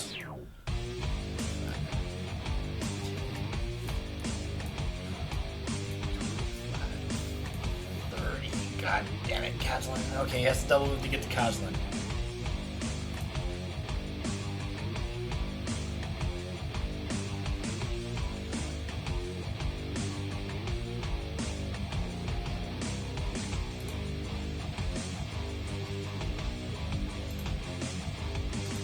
And another one comes out from the booth. Uh-oh.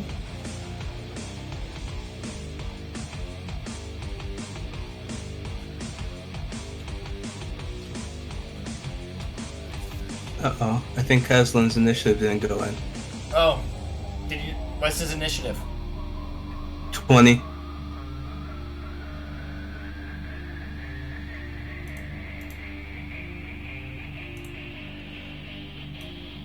I'll put him behind you. I'll finish this turn. This turn with the creature I'm doing right now, and then we'll go to him. So, Mason, another shadow comes up to you and tries to grasp you. for a 9. God damn it. Alright, Kazlin.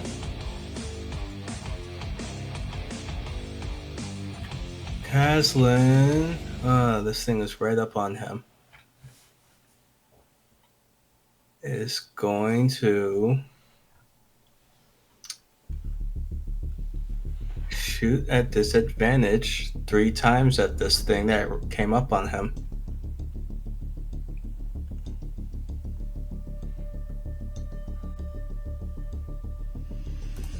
Okay. An 18 will hit.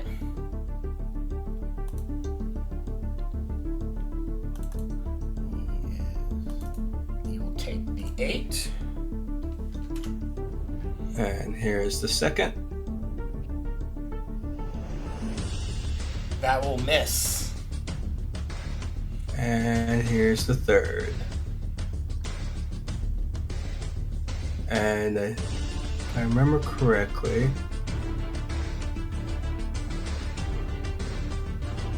oh, it's only one creature. Okay, never mind. Okay, so here's his third. That will hit.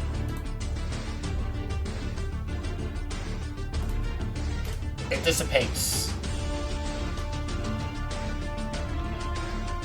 Given a sigh of relief, he's going to reluctantly step into the swirling light, hoping it doesn't hurt him. Alright.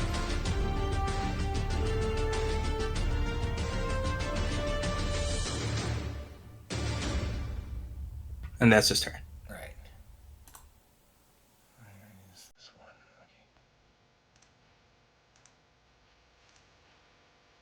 One way up by the giant creature. 5, 2. Double moves to you, Mason. It is now the large creature's turn. It is going to look at you, Sonia, and point its finger at you.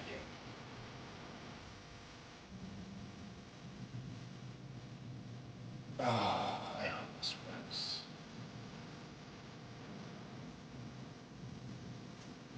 I need a wisdom saving throw. Advantage with Hero's Feast.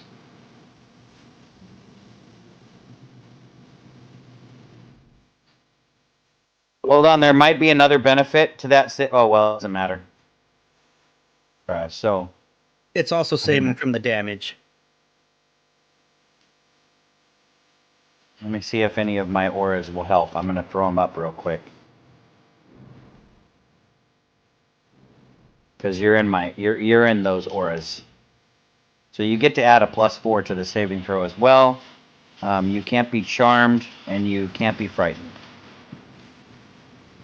Yeah. Roll immune to anyway for the Hero's Feast. Sonia, you give it a finger back.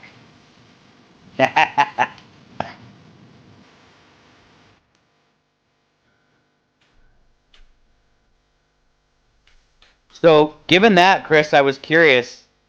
Since it says it causes you to become frightened, and while frightened, you are also paralyzed. If you're in my aura, you can't become frightened. You will still So take even the if damage, but you won't. Yeah, it would do the damage, but you couldn't be paralyzed if you're in my aura. I'm aware of that, and you guys took. Okay. And you guys have eaten Hero's Feast, which you guys are immune to the frightened condition. Very cool. So you all suck. We suck. Well, we got full bellies. You scared me. I'm sorry. Alright. It's going to get to there. And is going to look at you, Mason.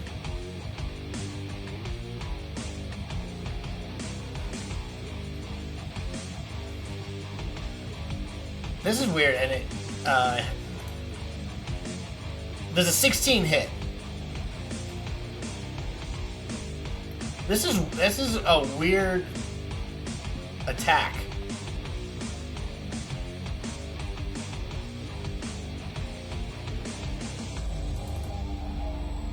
All right.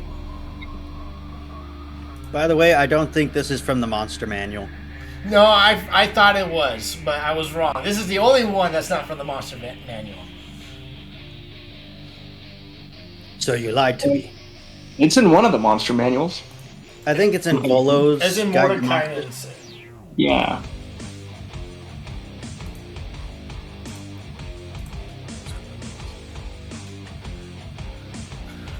This is going to give a wisdom save for... Oh, wait. Carla, what type of damage does this do? This is radiant.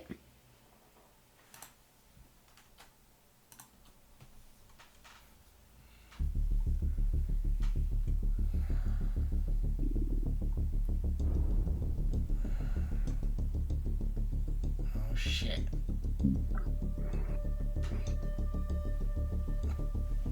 Okay, well, here's my wisdom save. A 17, so I saved for half. But you go ahead and give me the damage. 11, so he's going to take 11 points of damage.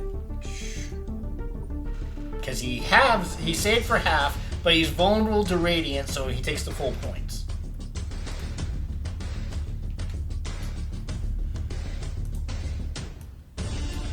But it's still alive. You remember you wrapped it around the house.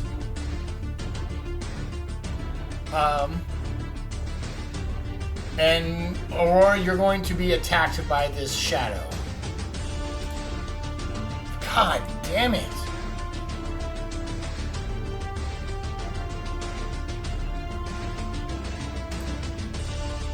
It is Morgan's turn. Morgan, I need a Constitution saving throw. Sorry, Chris. Who did he do the strength check, the drain on? You, Aurora. Okay, so did I? Oh, but he attacked me with a 7. Yes.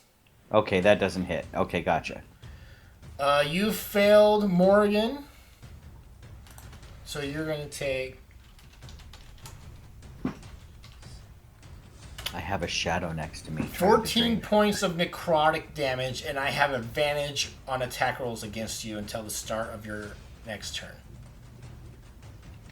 What is this from? The creature? Yep. Okay. I'm going to put that up.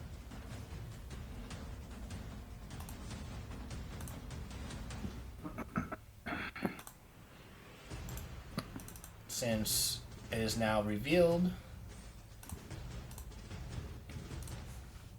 Oh my god. I think I am not in that aura. You're right outside of it. I'm barely outside of it, yes. I don't like the name of it. Annihilating aura? That sounds bad. But it is Morgan's turn. So you can act normally, Morgan.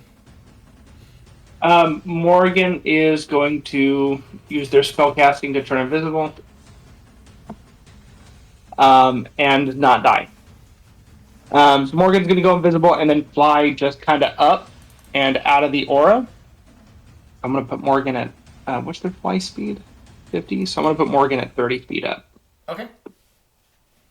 And is invisible. And that's their turn. I don't want Morgan to die again. Again. I will also give you that save, I guess.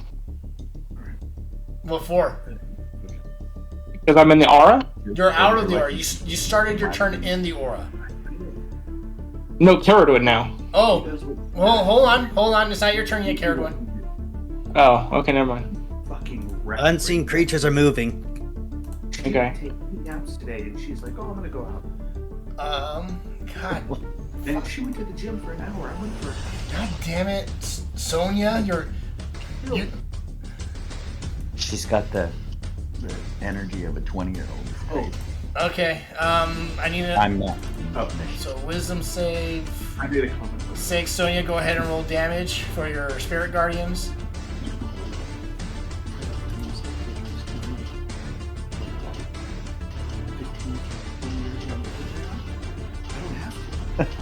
That's Fuck, true. next. That's funny. We'll chat tomorrow. All right. Yep. I'll see you tomorrow.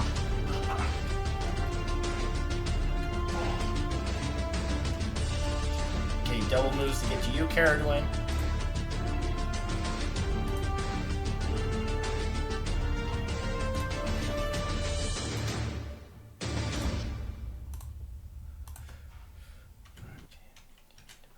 Alright, Caradwin, a shadow comes up to you and it reaches out to grasp you. Oh my god, I don't like this. Does a Caradwin's 15 hit getting- your AC? No. Fuck you! God! Yes! Oh, come on! Magic! You pull up your magical shield just in time as you feel that this grasp can drain your strength. That's probably Caradwin's least strong trait. Yeah. Just so you guys, I'll post it so you guys.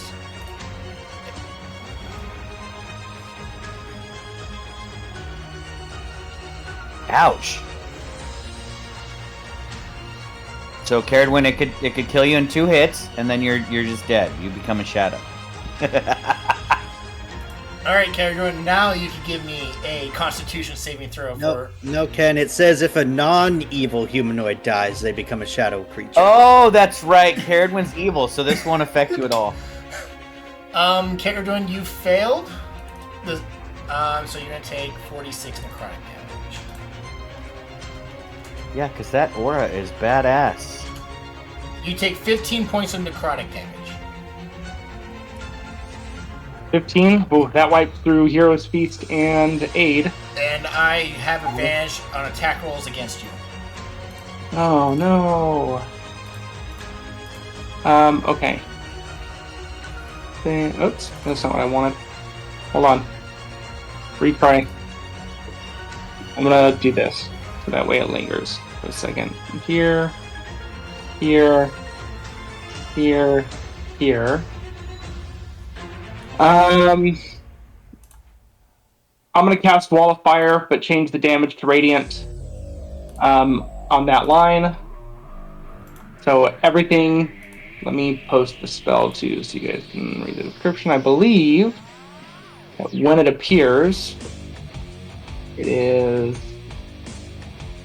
each creature within the area must make the dex save. So all of those shadows within the area, which is on the line and then 10 feet on the outward facing side. Okay, I drew a line so you can. Oh, cool. I'll delete that then. I will just say that from your question before, I think it's up to the DM. It doesn't say a straight line, but it doesn't say. It just says it's A wall of 60 feet long. 60 feet long, yeah. This might be a little cheeky then.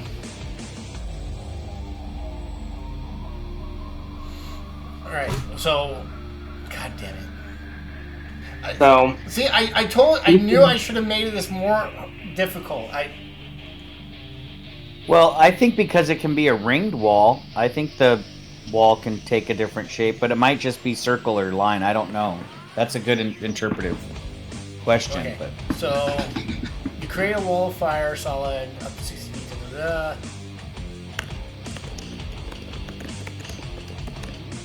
hey, look at that. The question comes right up. Okay, so each creature within 10 feet automatically takes the damage? You have to give me a dex save. Okay. And I don't know how you want to roll this, but I think this guy's kind of technically in 10 feet as well. I'm gonna say yes because because his range is 15 feet to attack Mason.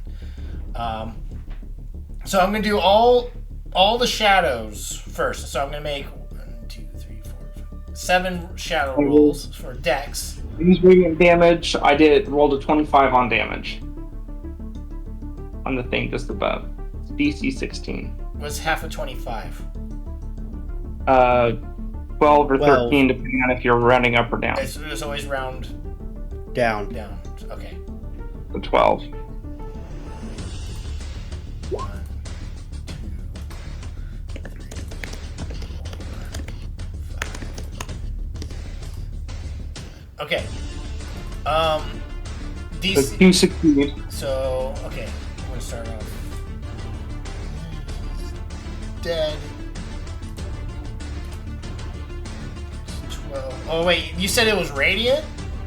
Yep.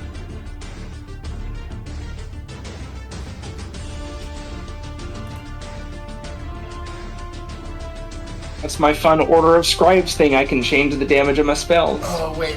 Okay, it's,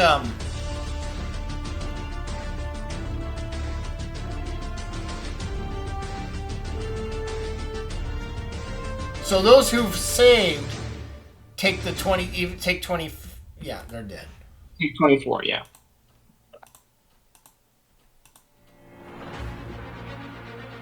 And then big guy? I'm getting to the big guy, just cool your horses. Hey, listen, I can be excited too. I'm getting fucking wrecked by this aura. Fuck, alright, well that sucks. So he takes, He only has a +4.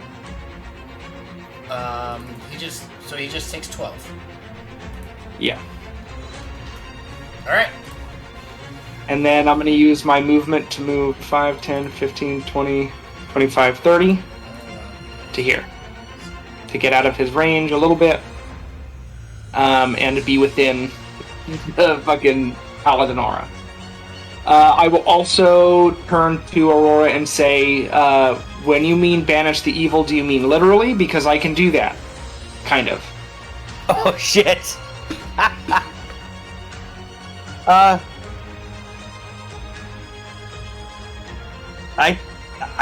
think I meant destroy the evil. Okay. For now, if it seems that we can't destroy it, maybe banishment becomes a secondary option. Cool. Because I'm gonna say that in character because one of my tenets is courage. So I'm gonna take courage for now, but it says literally my courage tenet reads like this. Caution is wise is the secondary statement. So I'm going to not fear to act, but again, caution is wise, and if it turns out we can't defeat it, then yes, we should banish it. Alright, it is your turn, Aurora. Yeah, so I will say that. Never fear to act, my friend Caradwin, but caution is wise. So keep that in mind as I God damn it. I fucking hate auras. Well, Aurora would see that Caradwin got injured with that as this creature got closer. So you know that close combat is probably difficult. You know what, though? I am brave, and difficult does not scare me. So, and Caradwin did just banish all the shadows, correct? That They're you see. all the shadows that I could see were burnt to a crisp. 5, 10, 15, Well, 20. hold on. If you're going to go through, Yeah? let me know beforehand so I can end it. But the wall's still up. Oh, the wall is still up. Yeah, it's concentration. The wall Let is still Aurora there. have her biblical through the fire and flames moment. I mean, you No, can. no, It's radiant damage. I think you're resistant to that, right? actually, you're right. It's radiant wall. I'm gonna have my moment. I'm gonna say keep it up to protect yourselves. But I have to charge this beast of great evil. So I will pass right through your wall. 5, 10, 15, 20, 25 feet to there. Do you still need to make a dex save to reduce damage? Yeah. That's fine. Wait. 30 feet to there so that I'm not in the wall continuously, because I think it burns out to here, If right? you end your turn, yes. Yeah, I don't want to get burnt twice. I would move Wait. 5 feet up. Okay, so let me go back and make sure I can move out of the range of the fire. 5, 10, 15, 20, 25, 30. Well, up one more for your 30. I can do that. I can get 30 feet to there. All right, so I That would run be out of the range of the radiant wall of fire, but it still protects my allies. As I run up and charge this creature with my sword, I will give you my dex save.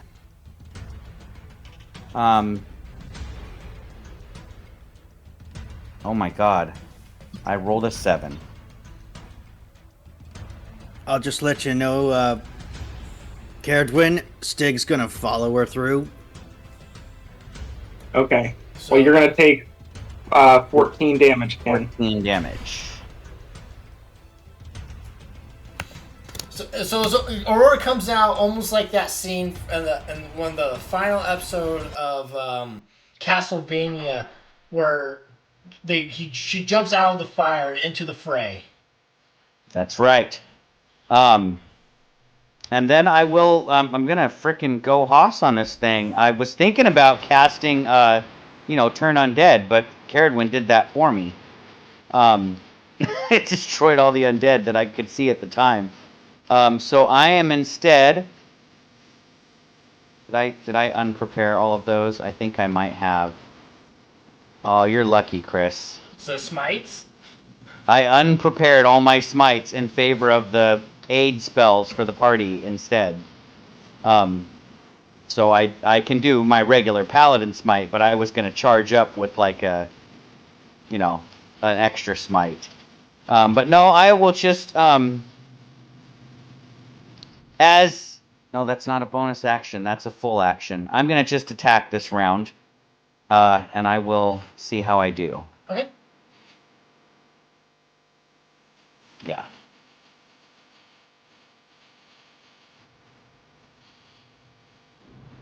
Two-handed.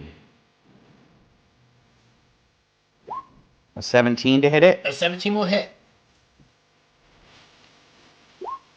So that would do that amount of damage, and I will go ahead and add a smite to it. I'm going to burn a 2nd level spell slot. Is that radiant automatic? Yes, that's part of my improved divine smite power I got at 11th level. Okay, I just wanted to confirm that. I won't make sure I... And actually, I'm curious. Let's read the power. It might turn all my damage into radiant. Where is my improved divine smite? There it is. No, it's extra radiant. So it doesn't turn the slashing to radiant. Okay. So it's 14 slashing and 4 radiant. And then I will add a divine smite with a 2nd level spell slot to that hit, which is all of, if he's undead, it's 15 radiant damage. He is celestial. No, he's undead. So an extra 15. Or fiends. I guess fiends and undead take that bonus damage. But yeah, that's a total of, so that would be a total of 19 radiant and 14 slashing. For my first attack, let me burn that spell slot so I don't cheat and do it too much. And then for my second attack, I will do another longsword attack.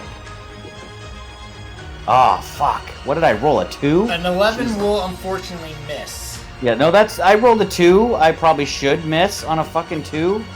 But yeah, that'll be my turn. For now. I end my turn there. Alright. Have hope, my friends.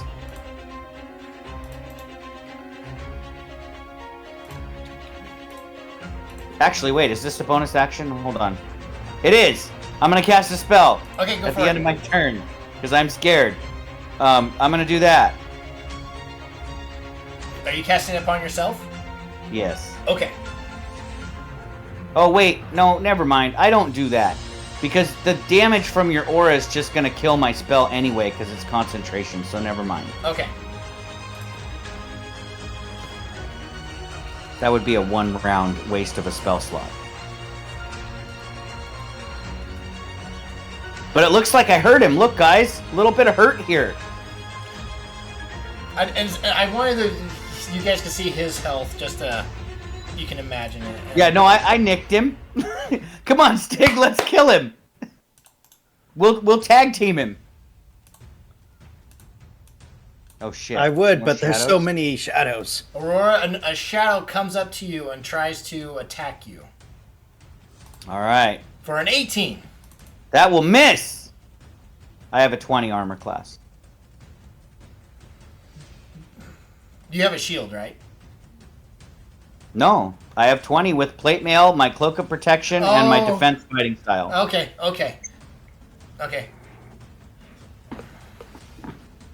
Stig. I'm coming, Aurora. Yes. With Stig Sonia's help, we should be able to. Well, actually, you come help me weaken it, and then Gallenford will kill it. Just like he did his brother. We know it's coming. Stig will rage. He will have. He will. It will be his tail form. Okay. He will burst through the fire. His glaive at the ready. His silver glaive. All right. Give me a dex save for the fire. With advantage.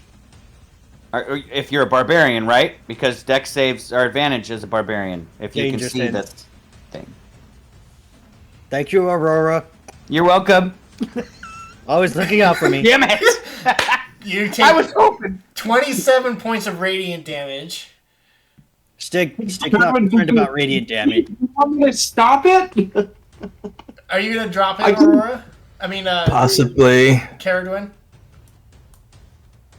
I mean, he's already through it. He's already through it. I gave you can't the do it. option. I gave you the option, Caradwin, when I said Stig's also going to run through this. That was your Oh. chance. I'm sorry, I missed that. Or maybe I didn't. I was paying attention. I don't know. Hey, I did say leave the wall up to protect yourselves but yeah, if you end up half killing the party with your wall, maybe we should drop it, but we'll see how it goes. I also entered this thing's aura. That's the start of our turn, I think. It's the start of your turn. Yeah. Okay, I am That- fine for now. That's why I charged for now. I'll regret it next turn. All right, I'm going after this thing with my silver glaive. All right. Reckless, of course. 13. A 13 will miss. It sees you coming recklessly as you burst through, and he dodges out of your attack. All right, second attack. I'm doing my tail because I'm doing that flourishing style.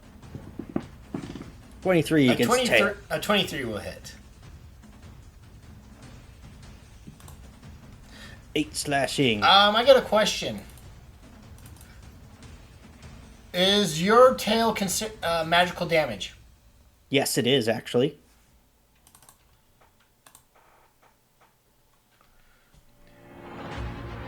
Your beast powers count as magical for the purposes of overcoming resistance. First paragraph.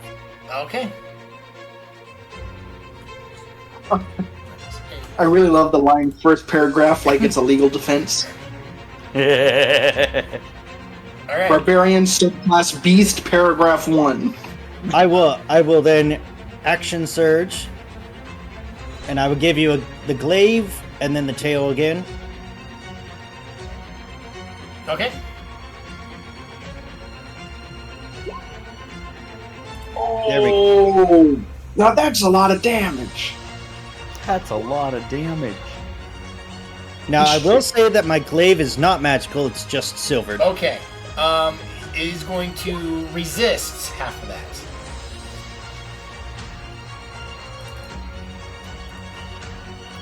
So 13 plus 14 is 27. 13. Okay. Then I'll go in for the tail. A 19 will hit.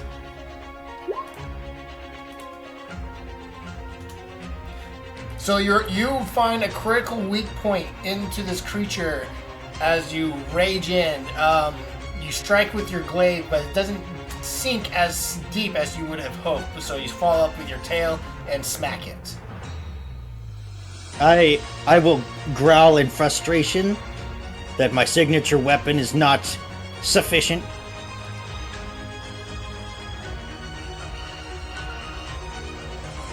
Stig will store it, and then he will perform his quick toss with the bonus action. Okay.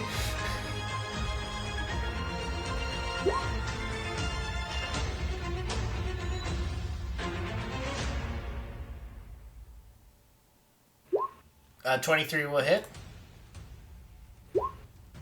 And I believe this is a magical knife, because it does have a returning feature. What's the knife from? It's one of Mason's artificer powers.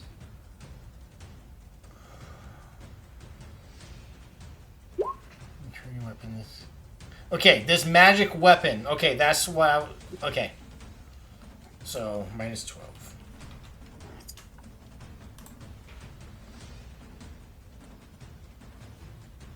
That was badass.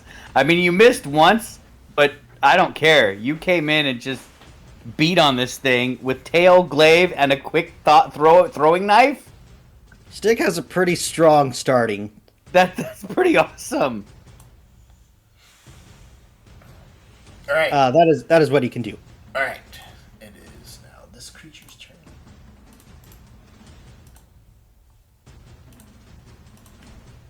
Uh-oh, there's more shadows. I call that out because you guys might not be able to see clearly through the radiant flame. But I say, there's more of these things! All right. Mason, I need a Constitution saving throw, please.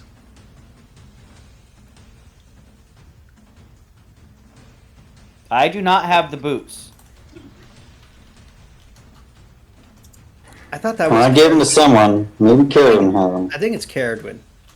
Okay. 16 points of necrotic damage, and you are... And I have advantage against attack rolls against you.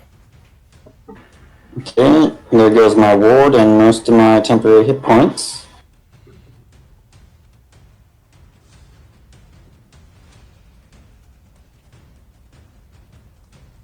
I kind of want to get around to your side there, Stig, and fight by your side, but this shadow's in my way. I might have to kill him. Mason's gonna use his Misty Step boots and just teleport over here. Okay. And now I'm gonna punch it. A 26 will hit. And you have disadvantage again on attack rolls against everybody but me. Okay. So that would mean that the ones that are affected by the aura you would attack normally. Yes. Okay. But the ones not affected by the aura yet, you would have disadvantage on. I would still have advantage on Mason. Other than Mason, I would have disadvantage. That is not, yeah, like you said, that's not affected by the aura. A 12, unfortunately, will miss. That's my turn, and I gotta get off. It's late. It's 12:30 over here. So good night. Okay. Oh man. Good night, Mason. Good finishing move though. Good night. Good night. Jeremy, do you have control of Mason? I can take over. Okay, thank you. I don't have control over his token. Okay. Oh yeah.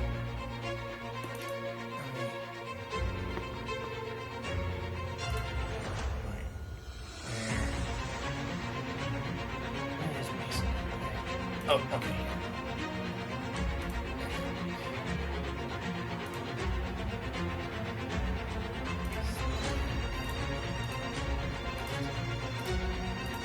Alright, you should be good to go. Alright. Yep. As you guys are making your counterattack, you all hear a flapping of wings Oh shit. descending to your location.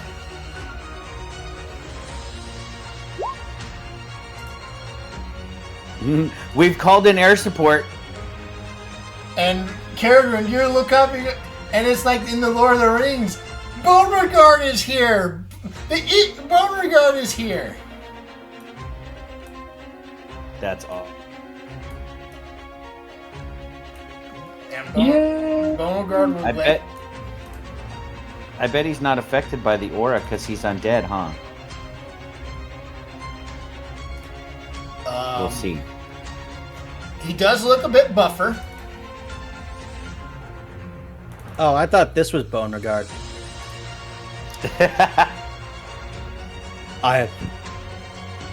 I'm sorry, Carradine, but I have grown beyond your...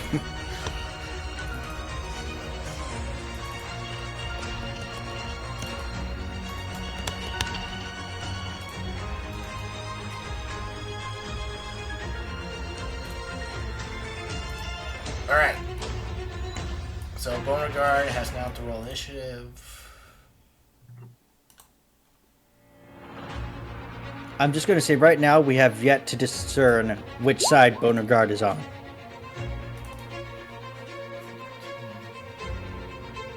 I think Beauregard came so it can gain more power by devouring this thing.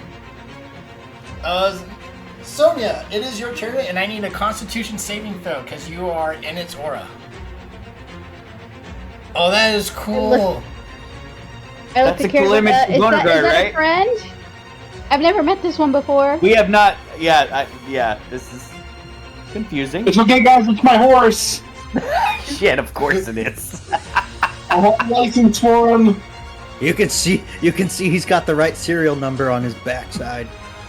Actually, we should probably get this wow. removed for the new visage. Sonia, you take 21 points of necrotic damage, and I have advantage on attack rolls against you. And that's a critical injury. Stone's endurance to make it not as painful. Okay. I reduce it by 12. Oh, wow. Well, I reduce 12 of the damage. Okay.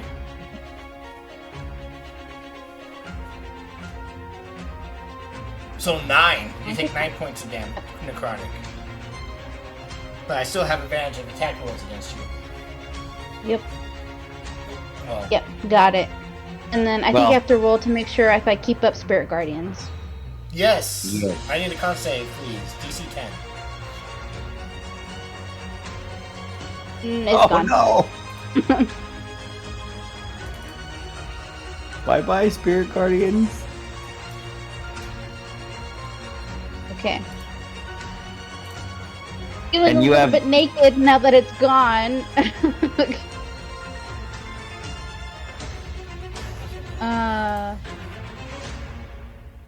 I'm gonna cast a guiding bolt at that creature over there, the one that Aurora and Mason and Stig are Okay.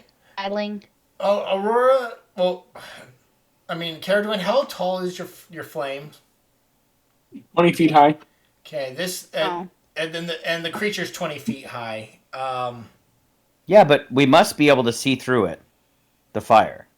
Does it block line of sight? That's what I'm trying to Because figure out. I don't know if it's like Otherwise, Mason would not have been able to teleport here.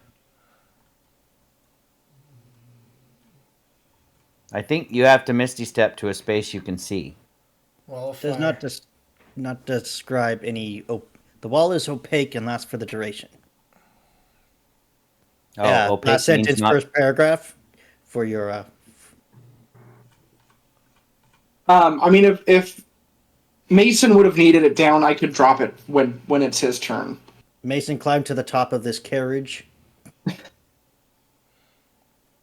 Yeah, maybe that makes the most sense. You dropped it when Mason said, "I need to get through."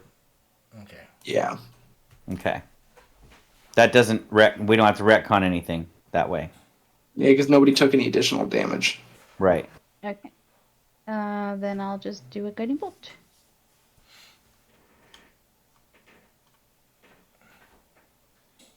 Uh, 15 For will 15? hit.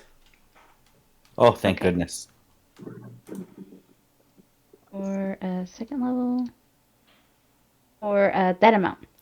Uh, That's 22. 22. 22 radiant.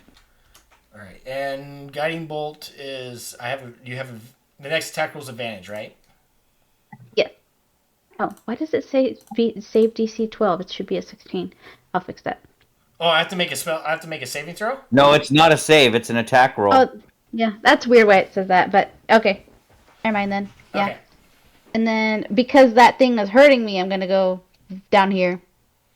The next time it doesn't hit me with more necrotic damage. All right. End of my turn. Gallenford, I need a Constitution saving throw, please.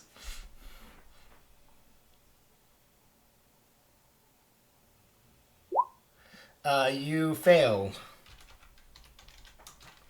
Yeah, this is a really hard save, man. It's a DC 21 save. I know. That's massive. 11 points of necrotic damage.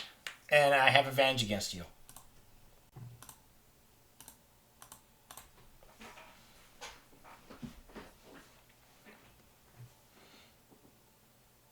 Okay. Gallenford is going to, with the knowledge he learned, trigger the ability on this blade.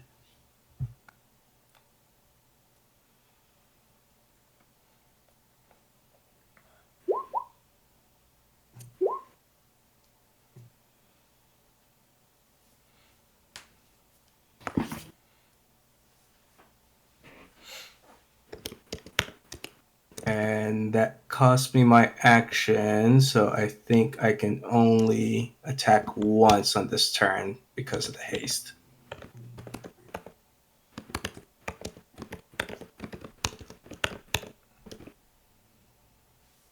So I will attack this creature.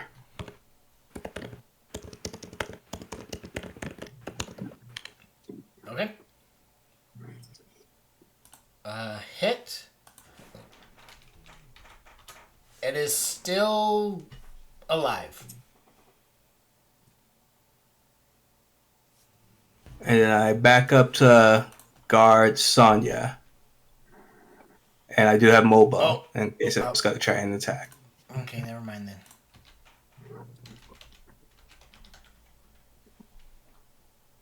Okay, and that is my turn, as 4 of me are blocking Sonya.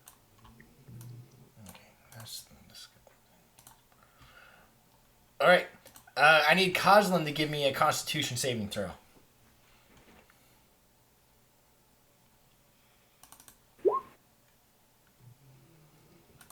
Oh, whoops. I had disadvantage still clicked. Hold on. Doesn't matter. All right.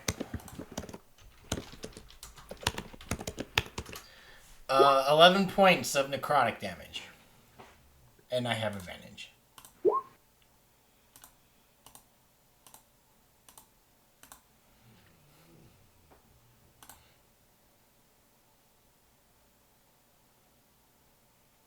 Okay, Caslin is going to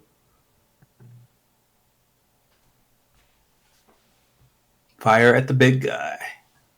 Okay. First shot, he's going to try a sharpshooter. He has advantage.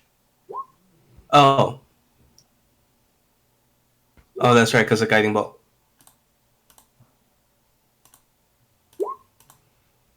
20 hits.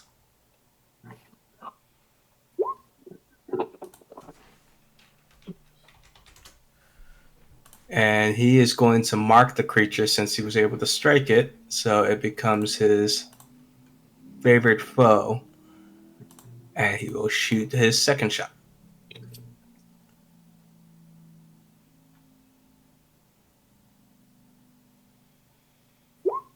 Hit.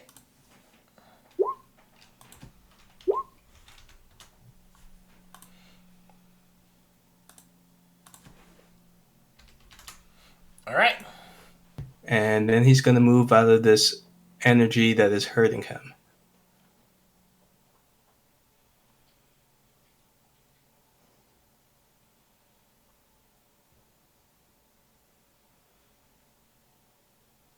And that is his turn.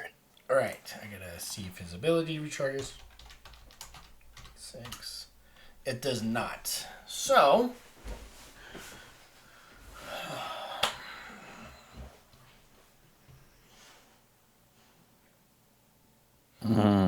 It's a target-rich environment. I know, but the thing is, if I have disadvantage against everybody except for Mason, technically.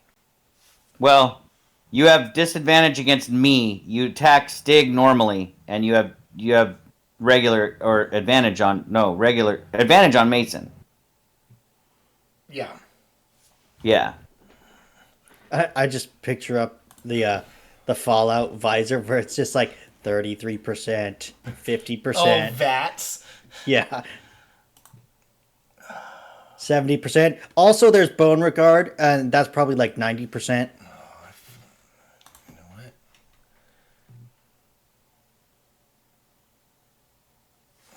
This creature is smart enough to know That Caird the weakest. Yes. I think it just provoked from Mason It too. provoked from. Yes, it provoked from Mason and Bone Regard. And Bone Regard. Yeah, Bone Regard is going to bite. As it steps away from the two of them No, it's it's trying to get everybody in its aura. That's what it's doing. There comes Mason's Thunder Gauntlets.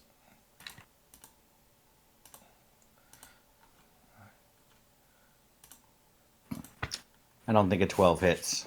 A 12 is going to miss, but a 19 will hit. He's gonna and minus 8.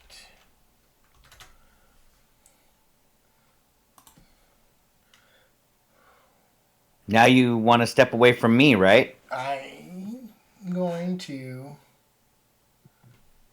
I gotta get because I'm going after Caradwin. Why?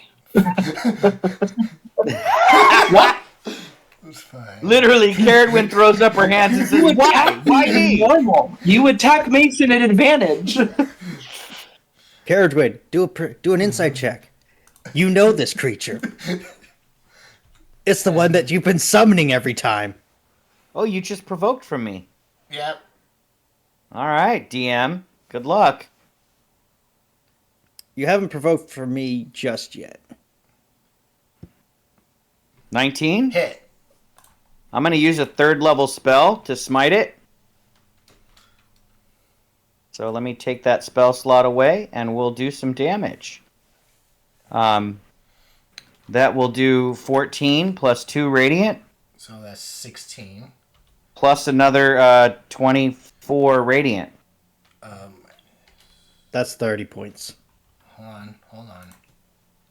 Wait, yeah. Yeah, 24 Okay.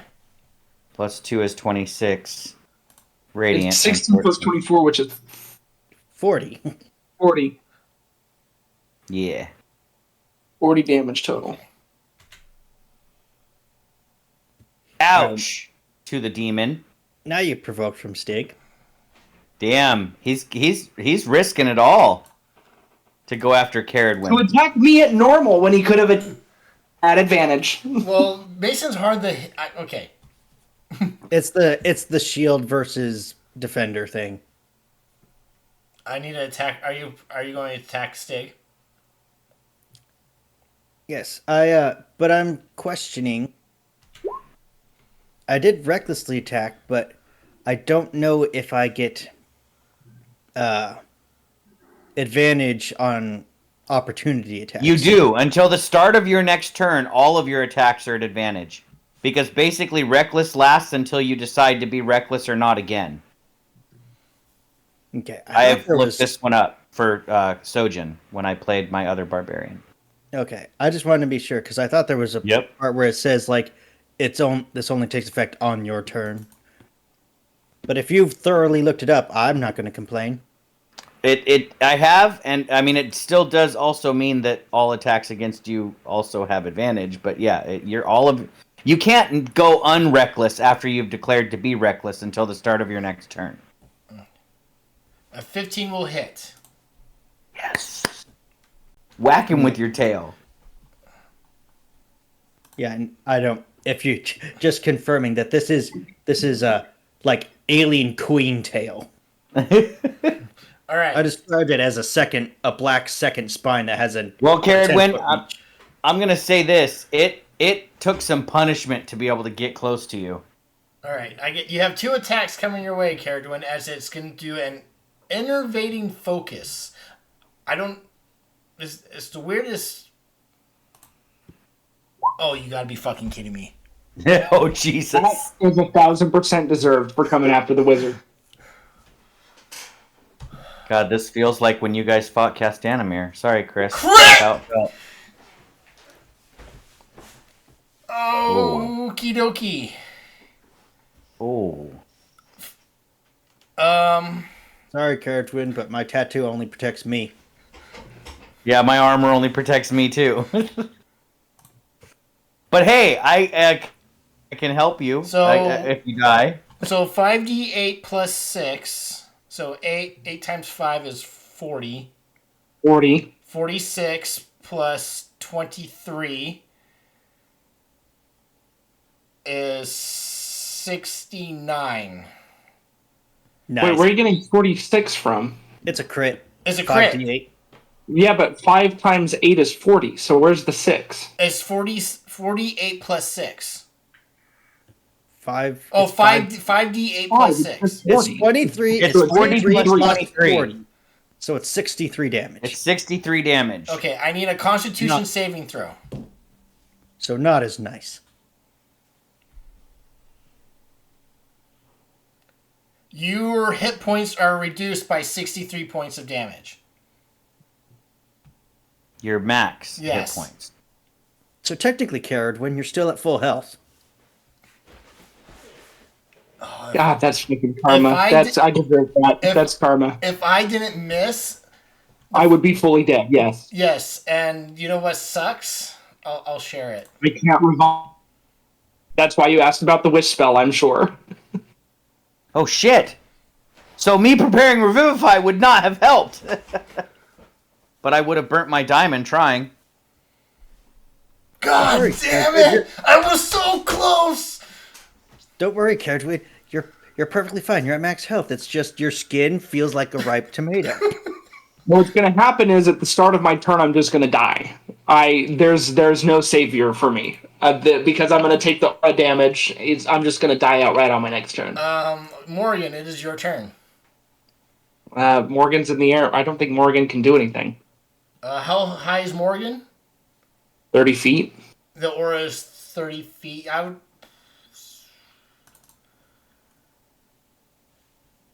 30 What's the aura radius? Well, Chris, the creature is more than 5 feet tall. So Morgan is in the aura. Morgan's within. So 46. Unfortunately, I'm sorry, Connor. Technically, he would. No, I mean, I don't think it matters. Like I said, Morgan's going to disappear in a turn anyways. 10 points of necrotic damage. Again, the moment I start my turn, the aura's going to kill me. And then I'm just outright dead. That's it. Well, this is it. We can still bring you back from that kind of death. Nope. The Life Eater is... The Nightwalker killed me. That's it. That's dead. That is dead. How ironic that Caradwin died from a shadow creature. I know. That's not Death from the Ward aura, has no though, is effect? it? Wait, Oh! post Death Ward, because I think Death Ward means you don't drop to zero That when is you drop true. to zero. There is death ward on you. But we need to know if it... for the win. It lasted 8 hours, so Sony. Yes. You would So have. eventually, Caradwin, it has to kill you twice. We had to recast Aid, though, right? Does Death Ward still in effect? It was so Sony. I'm not trying to kill myself. I know. I will spend the spell to do it again. Okay, because you know how squishy Caradwin is. Yes, I Okay. did this specifically because I knew that she was going to be targeted. Ooh. Sonya had that in the nightmare. Okay, so Caradwin, you have death ward on you. It is Beauregard's turn.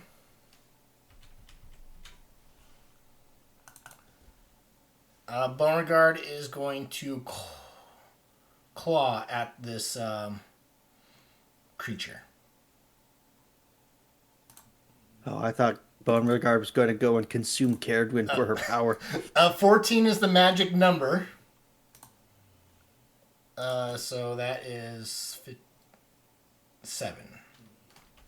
God damn it. Can't I go before Caradwin?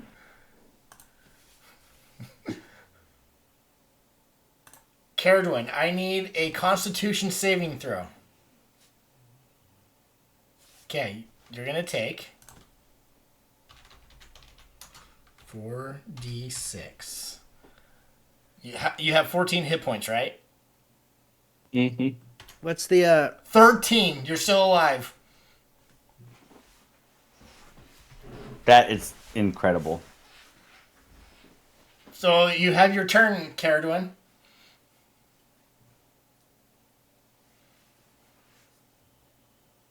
Yep.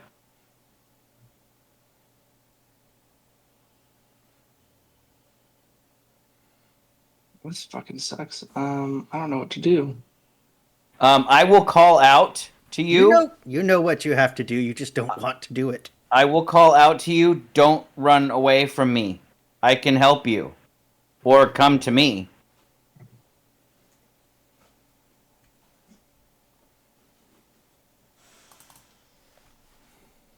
It looks like you're on the verge of death, my friend.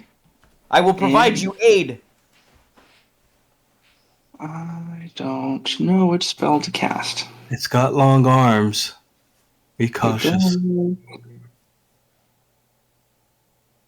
I'm gonna try this because I just want him gone. Banishment. Okay. You know what you could do, Caradwin, is banish yourself. It is Actually, that would be kind of funny. a charisma saving throw, Do it. correct? You're like, oh, What? you guys got 1 minute to save me. Do you banish the creature or do you want to banish yourself? No, I want to banish the creature. Okay. What's the DC? 16. It is charisma. Yep. I have a -1 charisma.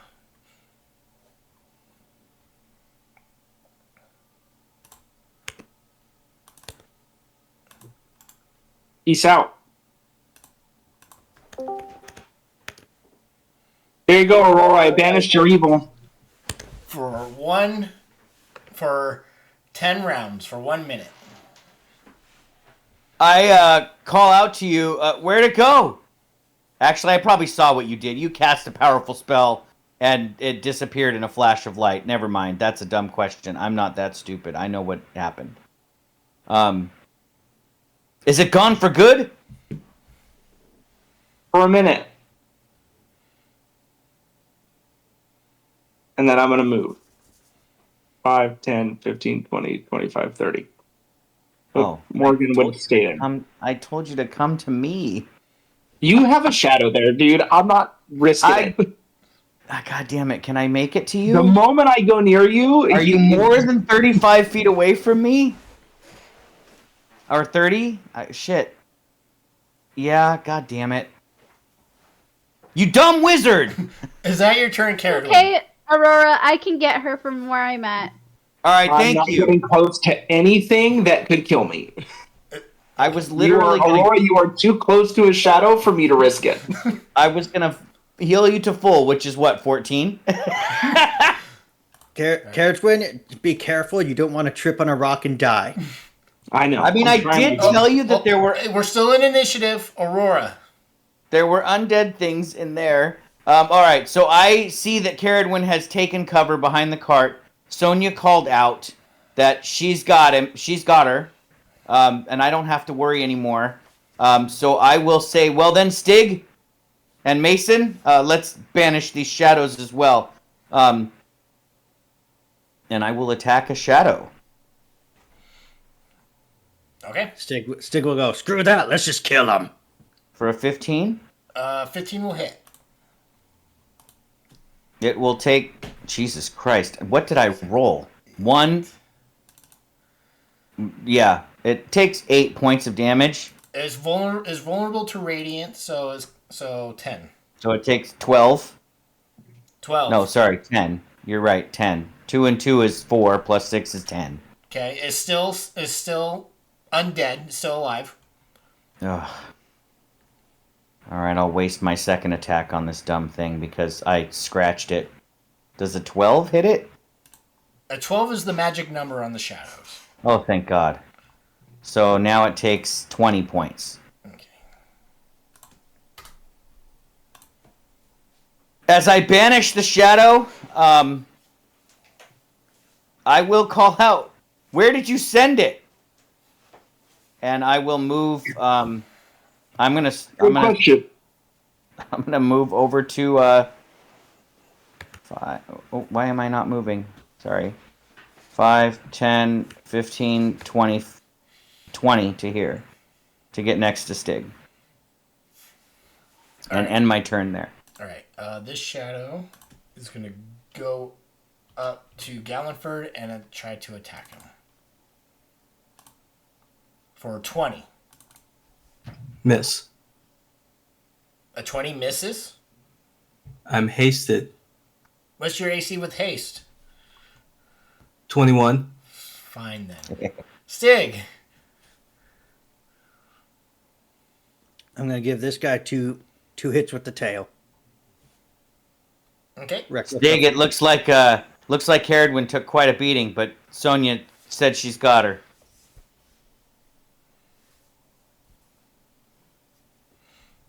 Makes you wonder, what do you think that creature had against Caradwin?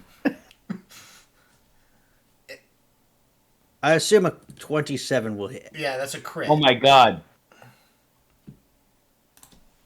Jesus.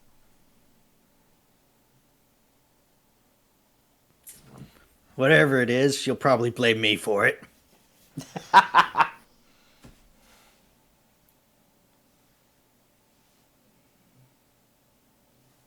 26 damage doesn't destroy that shadow? It did. It did. Oh, on my screen, the shadow's still there. Second attack at this one. Okay. Shit, 19? Hit. Okay, I'm refreshing. For 7.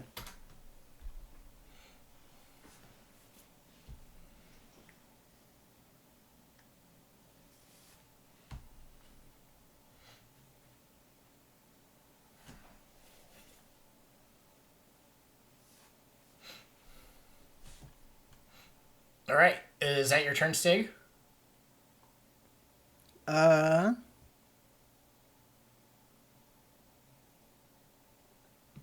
Stig will actually use his bonus action to second wind. All right. And that'll be his turn. All right. Mason.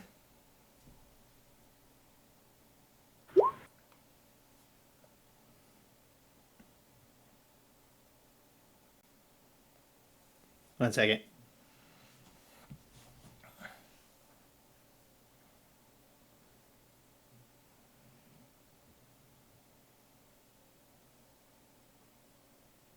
Well, I don't see any other targets. Unless I don't think Bonagard's being any hostile.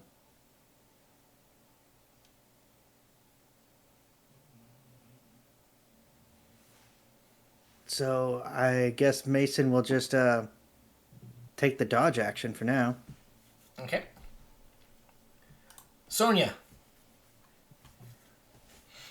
Is gonna cast a healing word at Caradwin at 2nd level. Okay. Look at that, you're fully healed. Oh, wait. 8 Almost fully healed. plus For 4 12? is 12.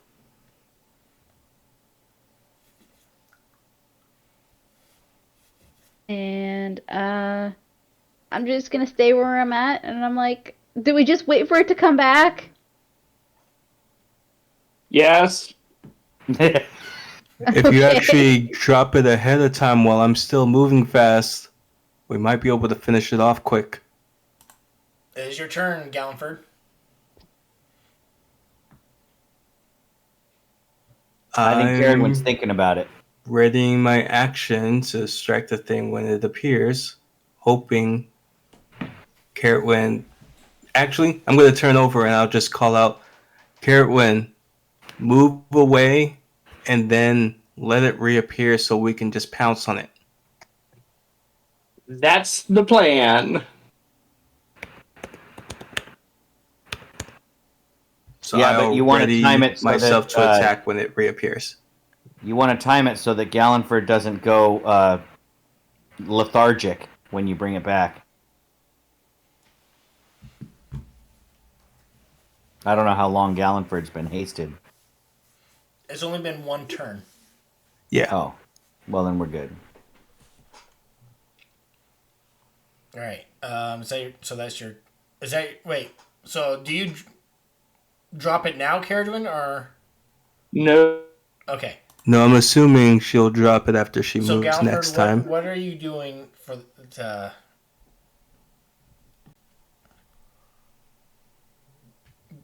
Are you just taking the dodge action? What are you doing? I said I was readying my attack for when it appears. Okay, Kazlan. Kazlan will do the same, but get some distance.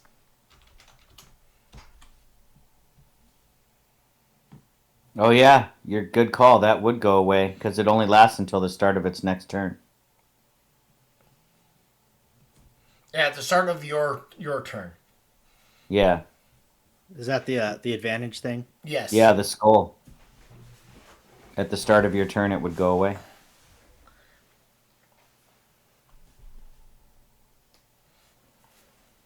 See, we're already starting to feel better.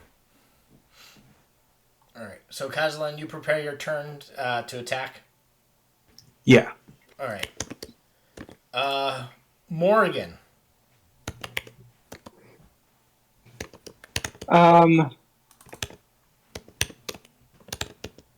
Morgan's just gonna kind of fly out of the way still, so that when the thing comes back, it's not on the aura, Okay. which will be further that way. All right. Caradwin, you see Beauregard look at you with puppy dog eyes, like it's drooling, like it's like you went to go, you took away its food. Just give me, just wait, Beauregard. Just wait a second. Sit. Shake. Then it'll come back. So it's going to wait for it to come back to attack. Caradwin. I'm gonna keep moving. 10, 50, 20, 25, 30. And I'm gonna wait until Aurora and Mason are closer to where it disappeared. Oh, So that way they can ready in action. I wave at you with my sword and just say, "Bring it." Do you want to do it now? I mean, you can if you want. It's up to you. But I just wave with my sword that I'm ready. I don't think you can move with the ready action, though. No, but Aurora has the next turn, and so does Stig and Mason. So I'll bring it back now. We're saying we'll handle it. Just let it go. Yeah, I'll drop it. Yeah. I'll drop Banishment now. Okay. So it would return to its space or the nearest unoccupied space. Yeah. So, Scalford, you had a ready action, so go ahead and make your attack roll. 21 will hit. Kazlan might be the only one kind of nerfed because he went just behind something. It's still 20 feet tall. Yeah, it's up to you whether he can shoot it through this cart. I would say yes.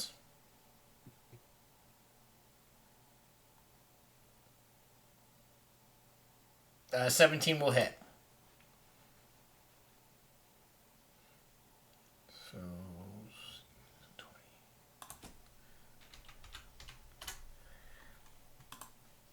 All right. So Aurora.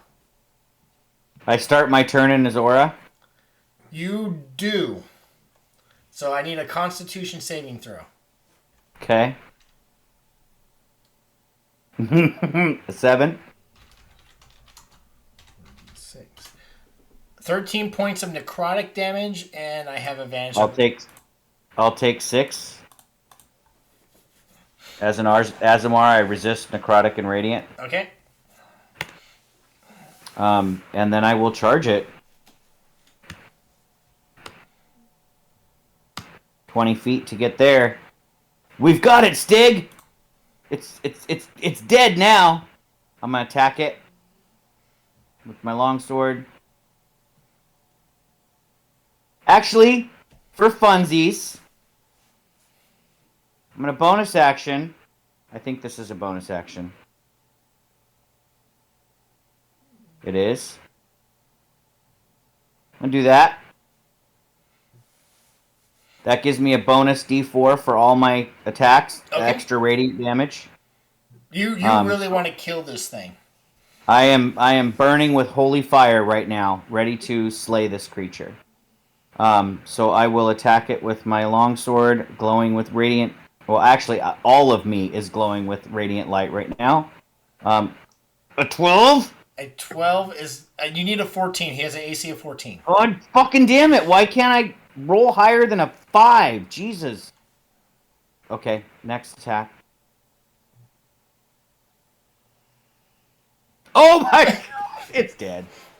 I don't think I even need to roll it. I'm gonna burn a 3rd level smite. Give me damage. Give me All damage. right, I will do it. Let me burn the 3rd level spell here to count that. I'll click this because that is going to be that's correct. The only thing we'll need to plus the 3rd level smite, which is technically all of that plus 40. And then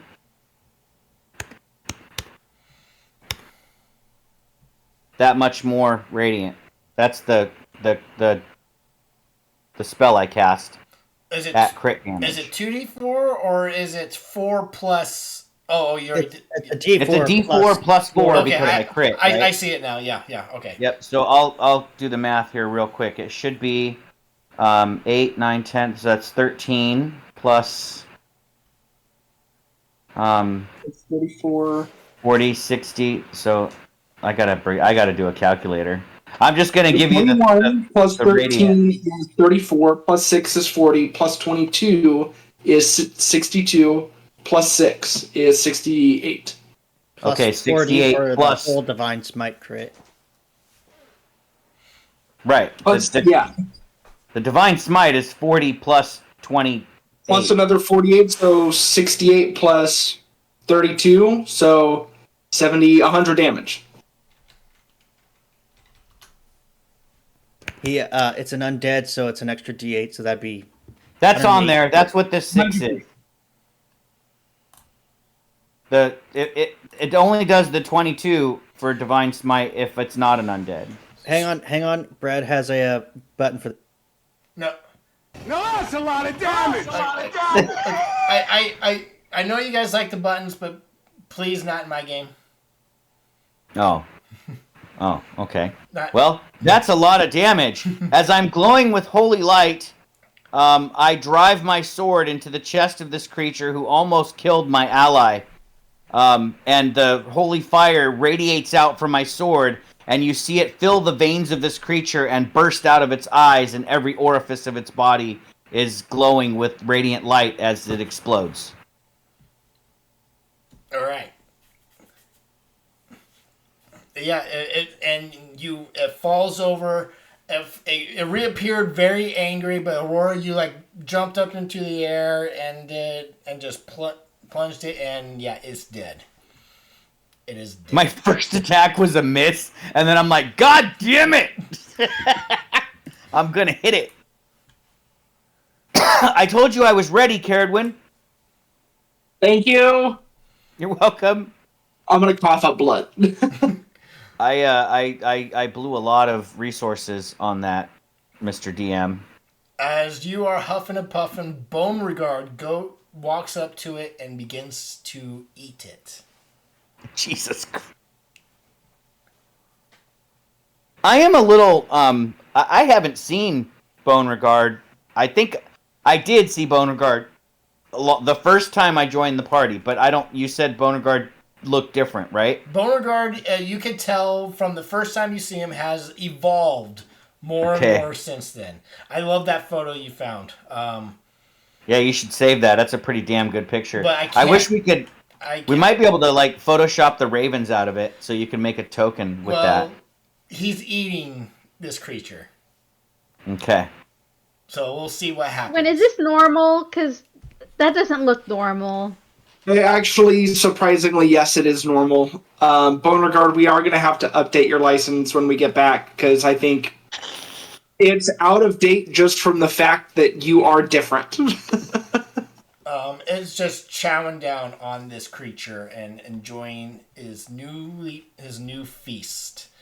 I'm just going to give him a hug as he eats. I'm like, I don't know. This is kind of queasy looking at that. Is anyone hurt? Yes. Well, I mean, aren't you like almost healed? Well, I didn't technically do the math on aid, so I think technically I would be at higher health, but it doesn't matter. Well, I'm gonna go to anybody who's hurt. Since Sonia used some resources to heal, I can also use some. I can however I have 55 points of healing I can give out. Just wait. You guys, as you guys are reveling in your victory over this massive creature. So I'll start. It is nighttime, and you begin to hear the stirs of the rest of the undead becoming active in the city. Yep, time to pick a room. We got a few houses right here. Yeah, time to bunker down. I suggest this one so we can keep an eye on the well in case something does come out of it. Yeah, I'll move to that house and start putting the dome up. Dig and Mason will also join. I like that. I mean, I kind of like this one better just because of the the distance from the well. But I'm not afraid. I'll do the hut over here. All right. I am free to know Ghost. Unless he's 20 feet tall and has horns. I mean, can Aurora even get scared? I don't think I can. Only when she sleeps. Yep. I can have nightmares and be afraid in my sleep. Okay, you all rush into the house. Beauregard is still out there eating the corpse, the undead corpse. Do you guys leave the skeleton that you fished up? I mean, I'm not. He's kind of beyond our help. Yeah, we already checked him out, so. Is there anything on it? You never looked. Did we check to confirm that he's dead? I mean, he's a skeleton. He wasn't. Yeah, he wasn't moving. Stig confirmed cause of death was massive bludgeoning damage. If Gallenford has time before, since he was still fresh at the haze, I don't know how quickly this all happened. This he would be scan quick. You would need to bring the body in with you. No, I don't want to bring the freaking skeleton into our tiny hut. Do you really? That's really what you want to do? Not in the huts, but that might have something that we actually might require. It'll be there in the morning. That's what I saw. And if it's not, then all the more reason for us to leave it out there.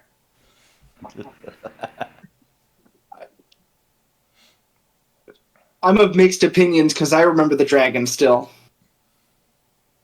I only say that because we didn't think of bringing it in until Chris said something. So true. I think we didn't think of it.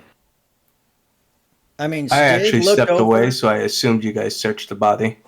Stig noticed the stuff on the breastplate, and I think the sword and shield are still down there. Stig's not concerned. All right. Yeah, I'm unconcerned too. We defeated the big evil thing. I feel like the other undead things would be afraid of us. You guys huddle in Caradwin's tiny hut. Aurora, would you be surprised if I said that was considered the average creature? I would be surprised. Bigger things? I don't know. I'm just pointing it out that might be just average level for this place, and we're just hitting all the small fries. I'm gonna say a prayer to Zool that is We're not not the playing case. out here. But I also want to lay on hands on people before we end up sleeping, if we're gonna sleep tonight. So. Well, Mason's down well, no, Stig's down like 10 points. Okay, Stig, that's- you're now. I'll spend 10 on you. Anybody else down? I think I'm okay. You're okay? Okay. Yeah.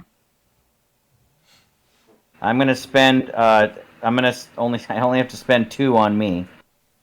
Technically, with aid and feast, I only went down by 2. Technically, with aid and feast, Stig was up 4. And then Caradwin, I think you need what, like 10? I didn't really. Her max HP is 14. Well, that's not including aid or feast. It's 77 When aid and feast finish, are you just gonna drop dead? plus 18 minus 63. So technically, my max is 32, and I'm at 13. Until aid and hero's feast end. Well, I'm gonna At give least you. you're not at 14, and then heroes feast and aid end, and you lose 18 maximum hit points, and you're just dead. Give yourself another 15, because aid and feast go away when we wake up in the morning anyway. So as soon as we wake up, like basically breakfast time, feast goes away, and aid will go away in the middle of the night. Cool. Morgan, So- it looks like he could use some healing. Who? Morgan can use some healing. I can heal Morgan. I still have 28 left, guys. Unless anybody else wants it, Morgan can use 20. All right, I will give 20 to Morgan. I have 8 left, and I'll just hold on to those in case Chris ambushes us tonight while we sleep. Because it could happen. All right, you guys, Caradwin, you pop your tiny hut. Everybody huddles in. You are, Caradwin, especially you are done with this place already. Especially after that fight. You don't know what else is out there. Or why they have grudges against me. Who is keeping watch? The first watch. Morgan. I'm gonna stay up for the first watch because she's a little bit wired still from the fight and being in the place where her nightmares is from. Okay. So as Sonia, you hunker down with you staying awake with Morgan. Everybody else, you get some rest. You look out the window, Sonia, at the well, as you're keeping your watch out, and you see something staring back at you. It is peering its head, its bald head out the well and looking right at you. And that is where we are going to end this session. Beauregard's also staring, but he's not bald, so... Beauregard is feasting on this creature. It's going to take him all night to eat all of it. Hell yeah.